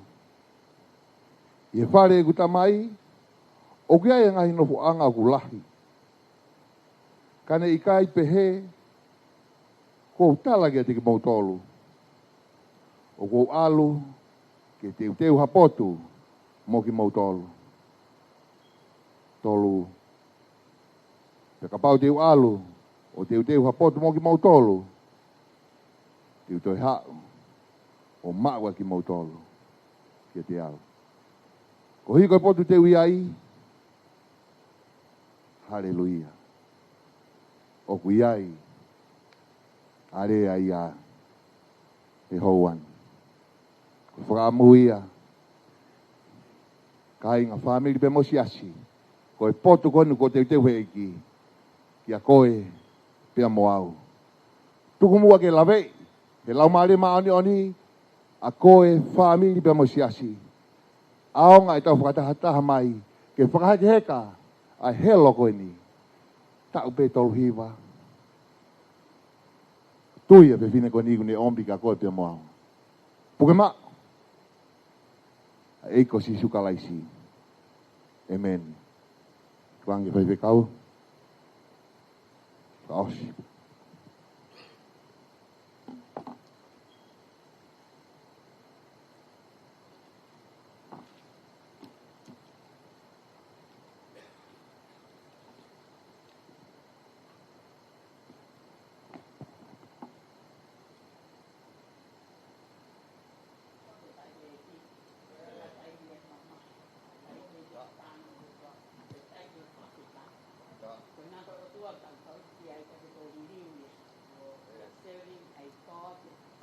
unchangeable. Pia koe pure, mo pure au niu ai o tua, he's sovereign. Ke ke toi lava tae o riu. Ko ene ofa ke toi lava tae o riu. Ko ene whakamore more ka toi lava tae o riu. Ko ene patient ka toi lava tae o riu. Ka koe mea pe ataua whai koe whiriki. Pe te ta whiriki ai, pe te ta whiri pe taua ke ta tauhia tau hat mea kehe. Koe kaunanga koe nko virea. Ko osi whaka virea ku lava ne ngā u tamai whawhola. Koe osi pe ngā ue koe mālolo. He's resting right now. I he wheituu o ku kaike e o kotoa ki ai. Wheituu na ne whiri e ia. Ko ki nau tolu pena nau mau ia, te nau alu ke potu ko ia. Pea ku iai e kaunanga ia. Ko mana tui nau alatutu o taha. O ke wakai he pare maha ki pau. Te keike wau ki roto ko whetau laku mono hoa i tu. Tamai rewa e matala noa, tamai rewa e hoa ka te asani. Ko e tafua te whine koe ni i loto. Papa te koe amene o ko. Tamai e au. Siota tokotokoto pe sio peke ato. Sio whamama upeke ato pa o peat. Hafua o mea whakasio ke ato. Pea ne talange e ia. Ko sio fo i mama koe. Pea talange ke o tua. Ka pau ku ke hen mo au pa ke ririu e mama. Mama na lan engenga. Pea ririu e mama kulokula kainga. The presence of God is with those who believe in him. Pea talange reo ka virea. Koe palo mesia e o tua e mati ua valu. Vesio no ua noa. Teu ia teki mou tolu maua i pe oa o ke ngataanga mamani. Paka pau kune palo mes hamea ka koe moau, kai to lava tangata ririu. Pea, oua na ke toi furihe koe toi tapu, ke whakalahi une pehe mai te uia te koe. Pa tanga virea, pa koe mei he aho koe ia. E ne tala mai ka te au, I'm confident, son. Confident. Pea ai a taha kou aluat, tala mai tomnika ka te au. Sane lolotonga pe tokoto, ko alhake ni mai ke patapata o pehe, ko na moheen. Ko tu ha atomnik ke eke atu, tamai te alua. Looking at people like this, it's unforgettable. Looking at a sheep like this, it's unbelievable. Ko tui ke otua, tui e loto, kai vete ngutu. Ko mea kong ne vete ka mautoro he mau atu ki ai. Ko e tui pe. Ma ko mau whakaloto lahi pe nei whai ki ai. Puke mau ho tui, he ko ia pe te ne whakawhia maari e otua. Ta ko alu koe ke otua, ko e tui pe u alu aki. Ko e otua e tau hiki ai. Lava ngau e virea ko tau hani. Ko e fola, ko e ni ko to mai. Ko e ngā ke tau, ko pe ko e whakaloto lahi ka te tau tōru. Ko kai ke te ko lava virea ko kakato ni ngā wehana pa alu ia. Ko taua o kei aunga ke koloko. Taua kono kei māmana. O ke ila e ai ahi. Ko koe mānawa kono. Ta koe mānawa kono kuta māu o kai ke tapule. O tui peo make sense kakau. Ko mei mānawa koe nai ho e sioba ka kita. Pea koia ne pure e ne loloa mo ne no. Ko leso ni o ko mai a koe ni.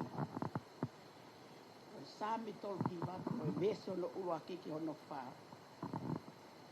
Pa ko sami ko ni ko sami na ke wika tangata. Tere e mamai, tere e leanga hala. Pa ko stilo i le rei te wika neko gawa he o tuaka. Le kai ke ririu e, tai mego kumpulua te wika ke o tuaka. Kai ke ririu e tai ko sio a te wika. I lai kau, kuna maniki, mono toko lai kono kau kono kiri. E tu mape kuia te wika. I e o tua. Kone kiro e lava pe o tuai. O pete veteki a la kiri e la panama. O ne ia nai whai te wika. Ke same koe ni. Ke same tō riva o tō mai. O pe whai ko lai ka te tōra i a te mai. Aku pe he te wakai ki o kunani hala.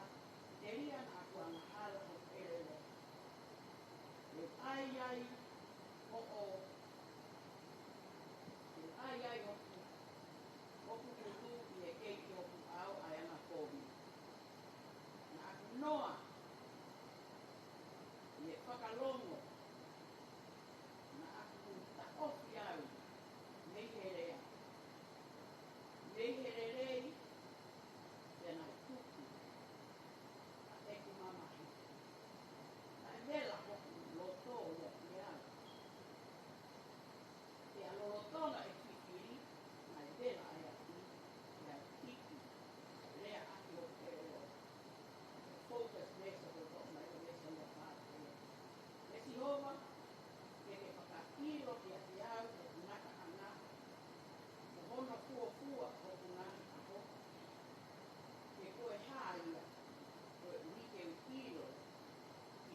anga. E anga fe hoku ngata anga. Fie ilo a te evita. Koe lahi koe mamai. Ke ilo ke whakahoa ka virea. I love it, Pastor Richard. Koe ki te ilo kita nelanga.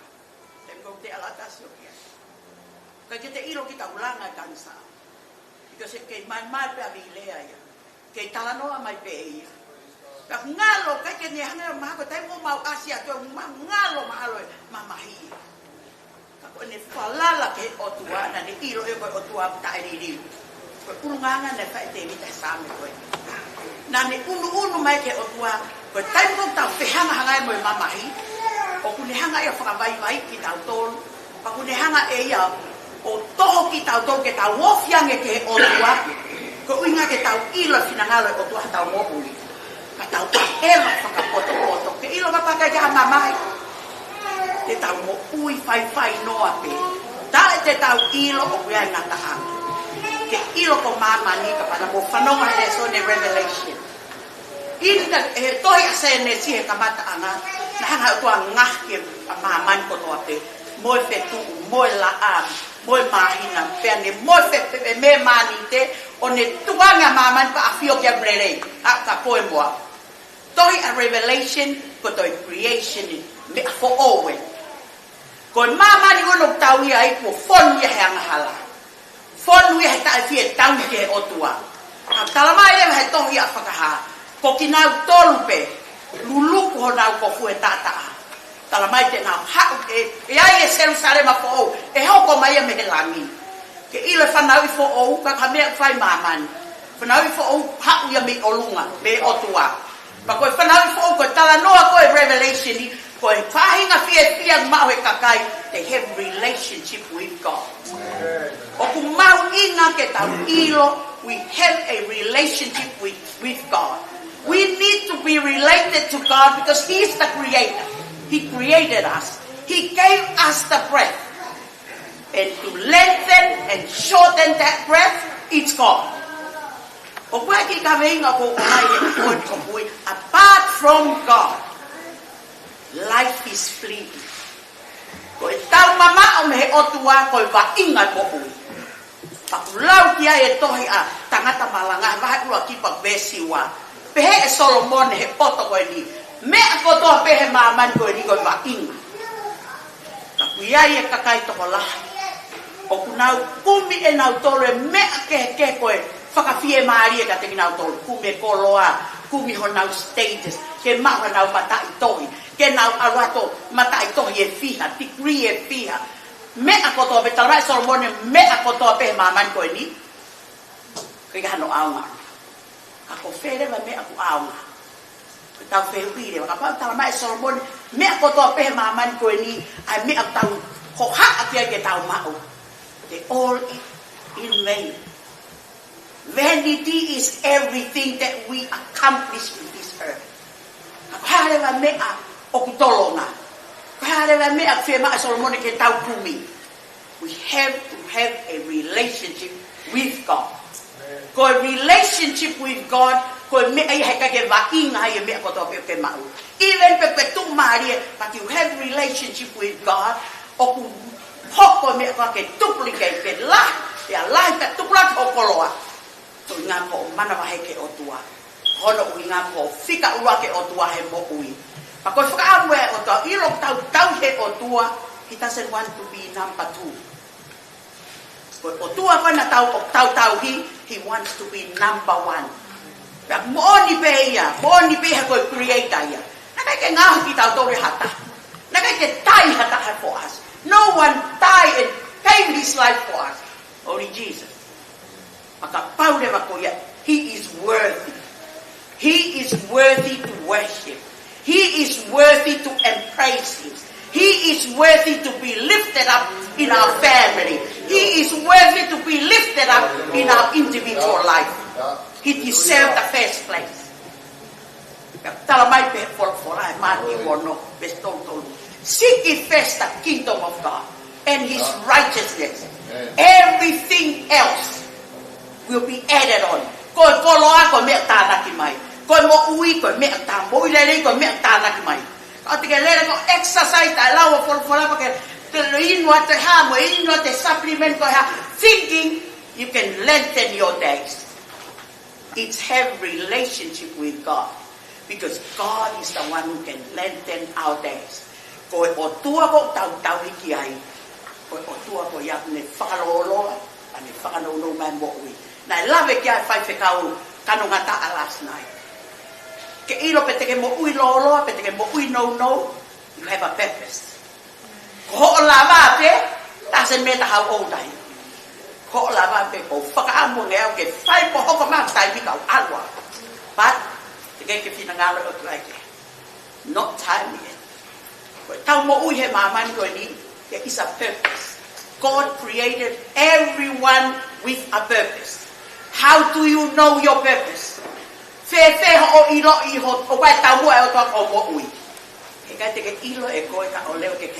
relationship with him. Manantui last night for koi October night hen. Nake ositare ka sisu ane po. Ya fight the Kalkanata.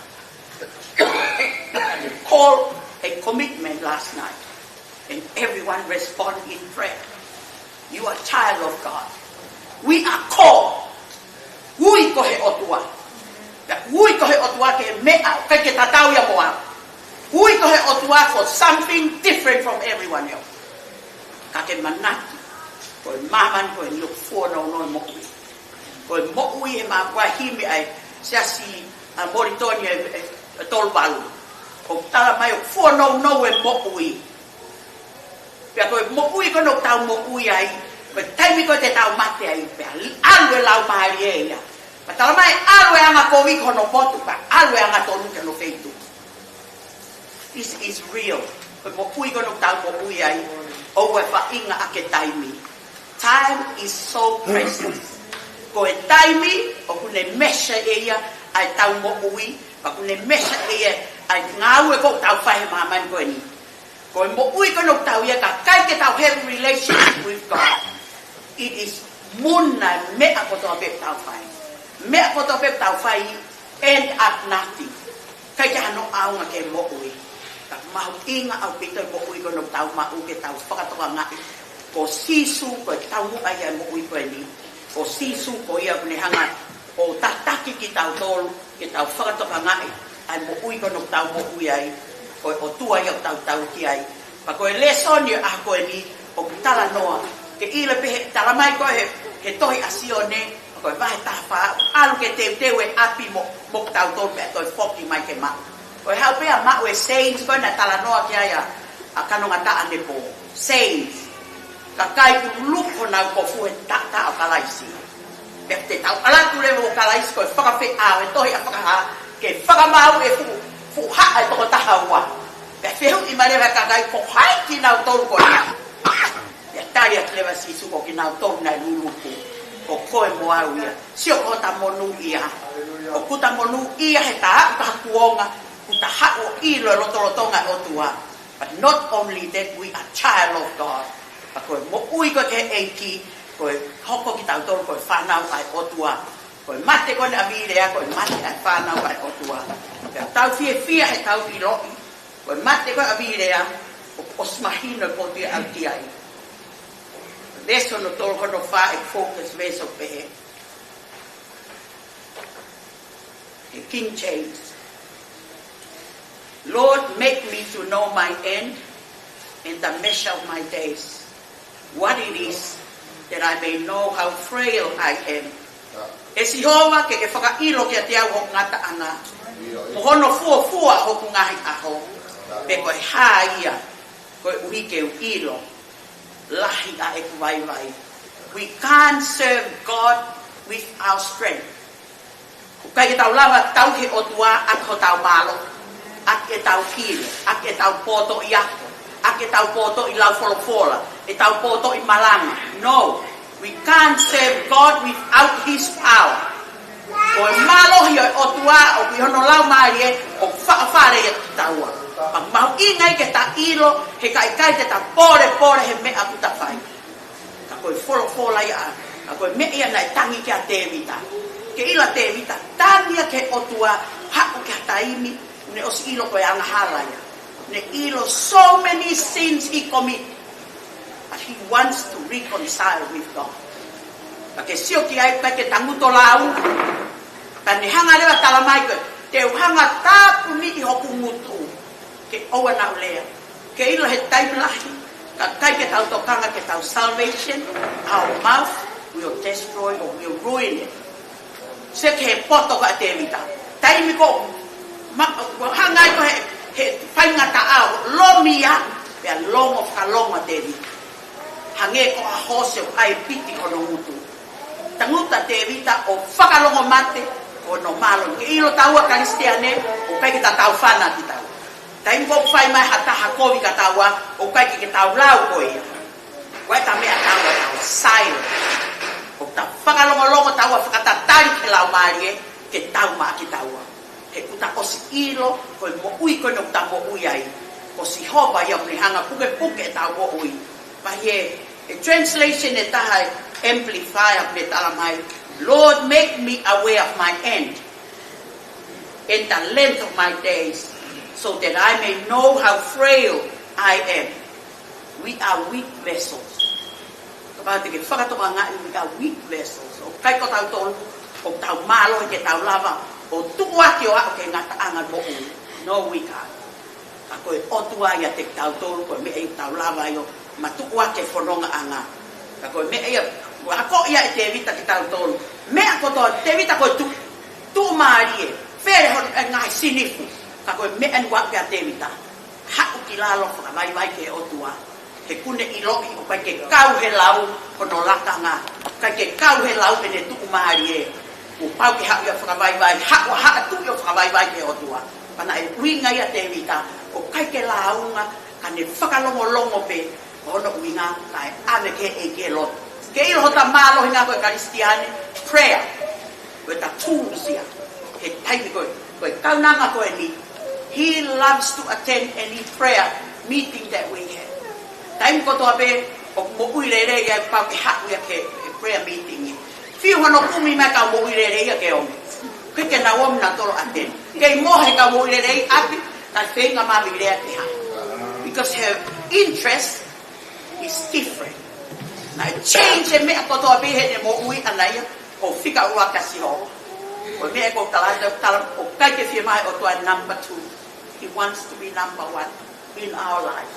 Ako tanya kiai mo oni be o tuai. Kono ui nga ko ina ninga kitawa. Ngai kita ngahi kitawa tawa. Paka pau le ko ia na ninga kitawa. O kune deserve e number 1. Ke oange maana. Ako me ia o forward tau mo ui nga ako ni. But taimi pe ko tau ai o tua number 1 ni our focus shift. When we put God number 1 in our lives, our focus shift. Shift from work to God. Shift from being lazy to be active in doing God's work. Shift from sleeping at the prayer meeting and come to prayer meeting. Shift from not attending the program and attend the program. And that's the change. After you have used prayer as your number 1. Because if ilo he otua e tahua tu ko tarimai. Afio he otua me ko to ke. Ko kavenga te to famana tu. Apart from God, life is fleeting and empty. Ilo time na ngahi he otua mama ne to ya seneti. Hai me na hoko. Amai na fuo no mama molal. But when he spoke, everything come alive.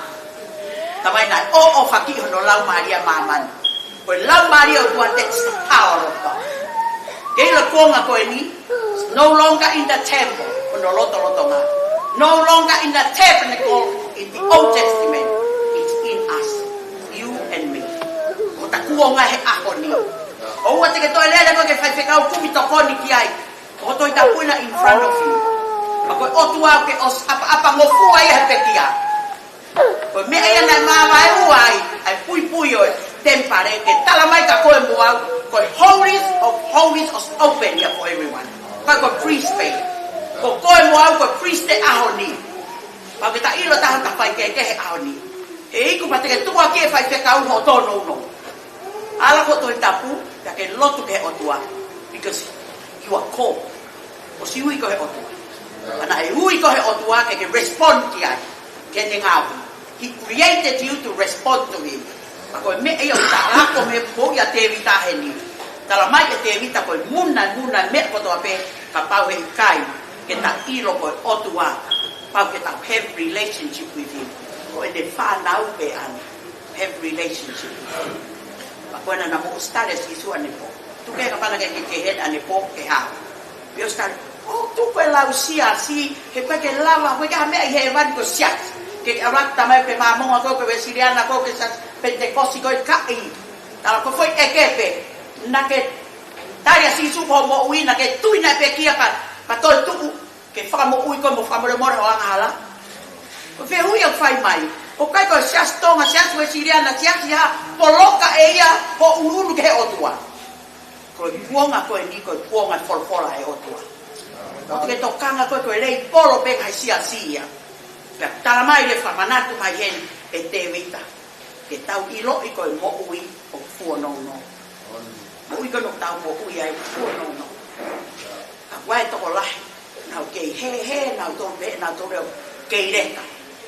Sio ke ui ai otua.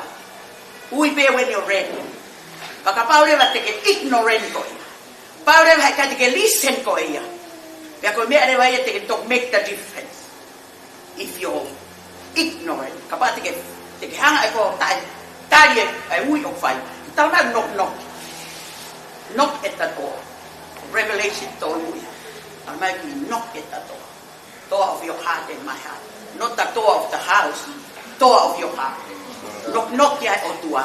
So many times he convicted you. Kapag mo tuli pe ko because of too many mess of the world. Uli hanga eo kama ko tau ko toa pe. O mai e te vita resone a honi ke tau whatonga. Himi tolu alu o pe. O ku fua no e tau mo uini pe a fonu ia foke ai. He ko tau sino ko e me a vai. He ko hono tupu anga ko e kere. Pe a ka pe kia ho tau sinoni e alu me ai rewa ai lau maari e. E alu o le rei ai anga tonu ka e alu ke kovia anga hala. Ke tau mana lahe ki o tau otua, ke tau teu atu ki e tau mate. Koe aho mate, koe aho teu i hango vire. O mi kai ko tuha ke pe pa ke fie mate pa ke rere atu, he te ke rere mai koe ki tuha. Koe mate o teu. You prepare yourself, not physically, spiritually. Teu i ho lau mai e, koe taipi koe te ke mate ai. Alu le vai ke poto, alu ia ki ai. So amazed how we look after a sheep and he just follow every instruction you get. Tau lava pe tala tai tau nga fue. Tau wala ki tai no mo he. Ko smooth what. Kai ke te toi whanongo ki ta toi rea. Manatu ko siasien. How many people ka kaputu akau ki nau toke nau ta ere. Ko toki taha dia a pekia nowhere ya ta ere para longo peo ala ke pati ni ke ala ke apa. And that's what we need when we come to serve God. When we put God first, you love one another like brothers and sisters. But brothers and sisters do these things. Kono uinga ko fi offer. Ko ilo ko hai ki mautor he otua. Pehet of peka ko mo au. Ko mo ilo bana community mo belong ki ai. Mahu inga ai tala mo fua. Me ia request he otua.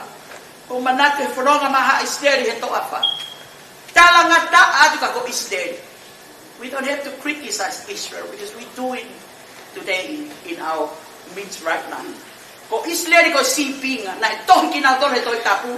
Ke tau sio ki ai pa tau fai tak pe tau sio ki ai pa tau wako o te tau fai tak ki ko hana tor he o ngata amo ta fi fanongo ke otua pa ko me na fai ya na to hanga ma we otua o anga instruction ka na to ke na follow ke la na me na fai atu ko instruction to ko ya he fono Israel ya he ke ilo kuonga ko ni kai ke tala mai hata tu ni ko follow Koe wholofola koe instruction malo tahaya sias. Te koe kakayo tau ke otua. Ke ilo ko lau koe wholofola, kati ke toi poto koe launga. Ko lau mo tala mo fua kia. Kati ke toi poto koe launga. Kati ke toi no foko sio fe kakayo mo tau ke otua. A koe me ia whaka amu ke ai. A me a kono kua koe e mi rea ka tau tolu he ahoni. Pa pere wa te vita i he lau e wholofola koe ni na ulau. Pe te vita. Koe wholofola u le whakamanatu ke kakai tui ke nau iro. Koe mo ui o whakataimi pe. Oua te ke nofo whakakaukau. Te ke mo ui tuputupua. Oua te ke nofo whakakaukau kwa whaingani. He ka te walu ke o tua. He kou kei tau. Ua noa. Tau whaingani. Ore ma ke umari kau tu tau ke o tua. He kuke ilo e tomorrow. Do you know next hour? No. O tua pe tahu ne ilo e tau. Tua ke ma tau tangutu fōua. Oua ka hoko mai. Paka paure ma koe me e o whahe o tua ka tau tōno. Fie maki e ke tau wake up to ourselves. Fie maki ke tau aha ke whatoka ngai. He whakatata ke te ita ki tau tōno. He lau a se miswa he wha, he stafa. He mao. O kumore wale. Tau mo ui. Ke ilo ka pate ke hanga tua tika tere pa ala ke mao. Koe ne pea ka pea ke ea pati sohu. Ke sio koe tau mo ui o pehe. Pehe hono natula. Koe mea mahu inga ke tau connect ke creator. Kono inga ke meaningful kai hangea mau ke more mo fua. Koe inga ke tau piki ki ai koe inga ko ia kune whakaloloa mo ne whakanounou mai. Kalamai ko hangea hambusie. O kutukusi fo pepe a mai. Koe mo uia o whakatata ki ai tau tolu. Koe tau time ko tau piki ki o to have relationship. Nothing matters ka tau tolu. Keila mea matters e mo ui. When you neglect, when you don't accept, when you don't obedience to God with His word. Koe me ia ku tau whaia me ko toa pe mo kai ke tau whatok ngai. O fie mako he otua ke tau seek Him first. Not the wealth, not the status, not the pleasures, forgetting that none of these last. Me ako toa koe ni kai ke tolonga ia. When you have relationship with God, that's what will last. Me ano wa, the need for God's perspective. Ke ilo kita fie mau ay pakakau-kau ay otua he whakalere ho ta family. Koe me ako toa pe ta whai ho ta family o fie mau ke ta omai e otua ke foi sia kare ko ia, kai lawa ke effective me ako ta whai. Ya lau ke a te evita, ye palo mea pe vai tolu pa ko vesi hono tolu ke he vesi ono ni ma ke he ono o kune whakamanatu ka tek tau tolu. Trust in the Lord with all your heart and lean not in your own understanding. In all your ways acknowledge Him and He will make the path straight. Kai ke tau lawa tau tolo whakatonu mo tau hala. Kai ke tau lawa tau tolo ilo ko mea ko tau pe tau whai alain mo otua. Unless we trust God and He will make our path straight. Pane toki ngāpi ai ki taua, he koe ta haku koe ke otua, o whakakau e otua, he ta sia kare family, koe family o mo uirerei, koe family e tolongo. Ke sio ke ako naki na whae virea ka taria uri. Me aongo koe talange ke raktau ke otua, pia toka ngāti mo e whanau. First, God. Second, children. Ke sio ke mahu inga e tau poto kono, whakatukutu whakarere mo ui.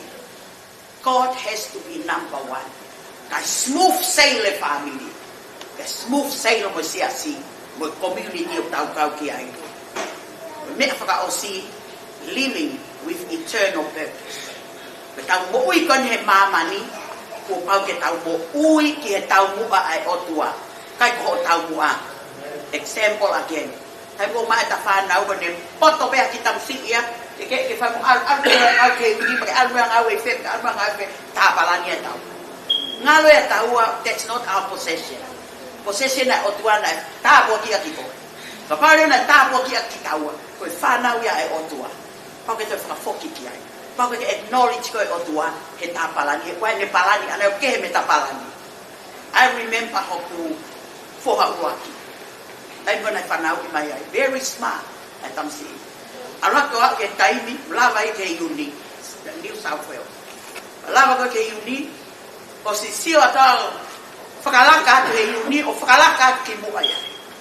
talangi le ko ko o ki kai ke fema pa anga ko ke fema au ke pore ano yuno ma no matai to ko fema ke rak mana maheka sio te en ave ko ke alok to tap ke rak mana maheka sio te oscar pa to ha ure ko pa poto ia prioritize in their life na to no be men na talangi sio ke tai min fa petai ke ki ko kano ngata au ne lo to ka puke me ben puan e ka ne ikai ku make money olele money o ngalo ya that's the number 2 number 1 prioritize the work of God ako mo uya pehe ako tawa ko parents kita ko tawa fai me ai ai fakakakato pepe sa o tua tafana ko tawa fakate fito ai ano kai te fana tala mai e to ai so vai o no ai ma tu ako i pe fakapoto e fana ka sio ba ka sia kai ko Sunday school ya ko ko moa ako mahuinga au pito ia he tau prioritize tau life o aku ke tau nofo family tala mai he tohi a kolose mai tolu vesi honoa o whaato kanga ke ngahe me a olunga kai ke ngahe me ai mamani o line hanga paula to kai nga kolose na hanga holo na tore ngahe me a ose mamani hanga paula whakaton o more fika urakia o tua talange paula mo to kanga ke ngahe me a olunga te feta o hai ahori fika urakia hai fika urakia ngahe me ai mai koloa ose mamani ko ni we have our own priority in our life kalau tolahi a paula kata tau to ke tau raki ai ke tau to me a I olunga fika raki ko ne tonu pe ya tonu me a ko to pe ko me ia ta fato nga I heli e lau e mati wono ta hiwa ke wanoa hanga le me si fu ko manatu en kamati ko iki na to ke me a ko treasures ke ilo koloa tamai ko feitu mo wa koloa ko feitu ya wa loto ako loto ko me fe mai o to ke ne men ke mo ai loto ke ilo ko ne hala pe tu kunga loto o ya hala tau ya ke o ako me na sisu ke to ya mati vai ono ko talanga te na don ke na hanga fato ka ngai ai mo ui ene no pe ai o fo tu fakalere o ne hanga ko ki tau to ka kai tu ke tau ilo ko life of faith for me able to please the other. We need to love one another be serve God. Ako me ayo fe mai o tua matawa. Live in faith, love one another and serve God. Ako me ayo te hanga fatu lo ai tau fetau aki, mo tau ke o tua. O me ngai fe hu ke tau fato kanga ke tau ui. Ko ngai te ke lava pe o ilo ko fe ia ko ni ke lava tari ma. You answer for yourself. Ulo aki o pe. Do I live each day with awareness that life is short? Me ani o ke mo ui ke a mo ke whakatoa ngai ko mo ui o fuo no because ko ma upe foi whakakau ko ya if you understand that phrase o kune o mai loto poto o kune o mai kate koe ai loto u ke mana mahe o tua o kune o mai loto whainga loto kate koe ke a eva mo o tua rata ten a eva pe o poto o Pakune whakamanatu ka te tau tōru, heu e tahang ne pehe, how does understanding the brevity of life change my priority? O kuanga e te ilo I koe no ai mo ui, pia ne lawa whakaliriu, e whakahoko koe mea te sa ia. Priority. Kuanga uka kehe. Ko whiuia koe te ke tari koe maa koe, heu whakaosire. What distraction keep me from focusing on eternal things? Ke ilo me au kai ke tau hika katoa ke o tua, there's so much distraction. Kau live in a world full of distraction. Kaka paure me kai ke hata time alone with God. Ke ilo kota strength here, time alone with God. Ka pau he kai ke hata time alone with God. Puta efihia ke tau he busyness of this world. This world is busy. No time for God. Like a powder, I can get a prioritize in the life. Me, I get a week cookie. Get a what? Don't find a guy. We never get to buy a pong in me. Bear in mind, life is short. Bear in mind, life is short. But we do if it matters. Koe mo ui o whanau no, ka koe hae me au ke ngāwe aki kia o mo. O koe pepe ino. Pe e te vita hene lotu. Te kumi ke poto. Pani talame lewa ke otua. Tala mai ke koe. You teach me. Nai hampole te vita ia pani unu ke otua he lotu. A ko i au. O mai e whainga mahino ma ke he ka te au. Ke ulama o i loi ai poto whaka otua. Tarangi rewa te evita. Pea lava rewa ke mo ui i ho tau muka. Kako e mea ia une whaka osa e tau whaka osa ke ahoni. Momenti kotoa pe e ta mo ui. Every moment and opportunity is to honor God and to love others. Fulfill His will. Lau e koe whainga mahi kotoa pe ho kei māma nawa. E roa e aho. Kai ke māma nawa. E ai aho e tupe me mānawa. Ka ihe lolo tonga ho kei māma nawa. Ngāwe ake whainga mahi kotoa pe. E langi ia e otua. Ofa ke otua. Ofa ke kakai ke he. Pia whakakakato no whina ngalo. You love God. You love others.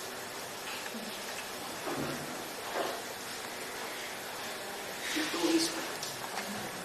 Otua e tau. He loves you. He calls you for a greater purpose than what you think. And that greater purpose, no one can ever fulfill if you pass. It's only you. We are individually called by God. And we call for a different purpose. Pursue the purpose to fulfill the will of God in our lives. Kore ke kau hiwa, na o mai ko i hiwa. O tua whai totonu. O tua gau tau ki ai. O tua e whai totonu. O tua e kua ngatonu.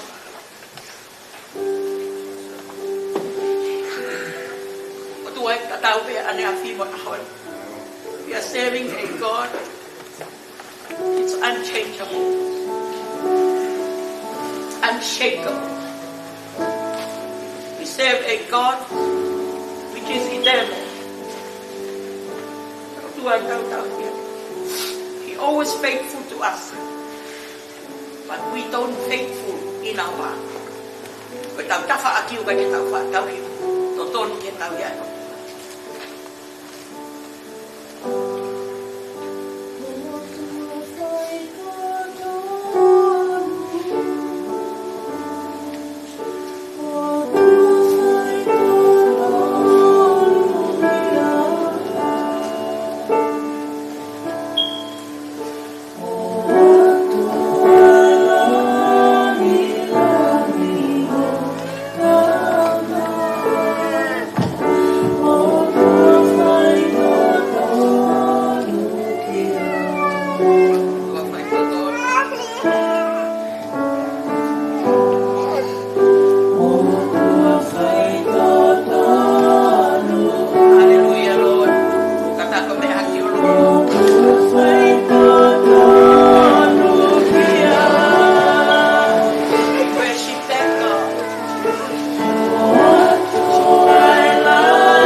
Mau e o tua.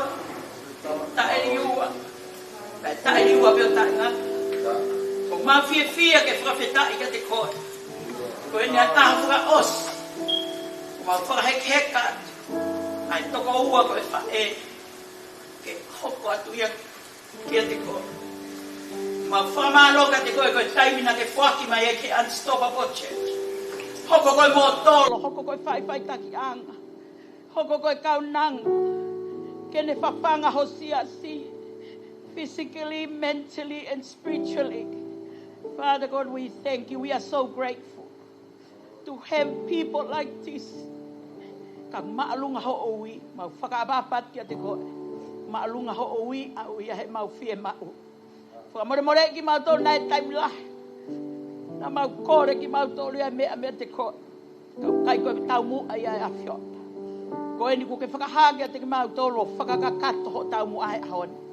Kau mau tō whakataha mo Pastor Richard. Moi kau whai whekau ko tō pe family. Moi ngai siasi o mau iheni. Pea mo siasi mo family. Tukulolo kia te koe. We thank you. Thank you so much for what you have given to us. Whakamalo ka te koe koe mea kuke whuaki mai. Ma e siopu. Ko koe na ke whuaki pa ko koe pete ke toe to'o atu. Kai whakamalo ia me wafa sihova. Koe wafa i ke whakamalo ia. I he mea ko toa pe. Ma whakamalo atu ka te koe. Koe ngā koe kakai un nau whanongo ki o wholofola. O ua tuku ke whokita e fua ho wholofola. Ngā ue pe koe ho whou ngā lau maari e maoni on. Holy Spirit, I pray. Touch each and everyone that hear the word of God and work in their lives. Ta mai wholofola koe ke whokita e fua ia. Pake ngā ue pe koe ho whou ngā. Tuku ke lang ia ho wholofola. Ia moe kau ngā ue kwa manake nau whakaha ere kau nanga. Ia sisu Christ ko mau whakamo'u and everyone says, Amen.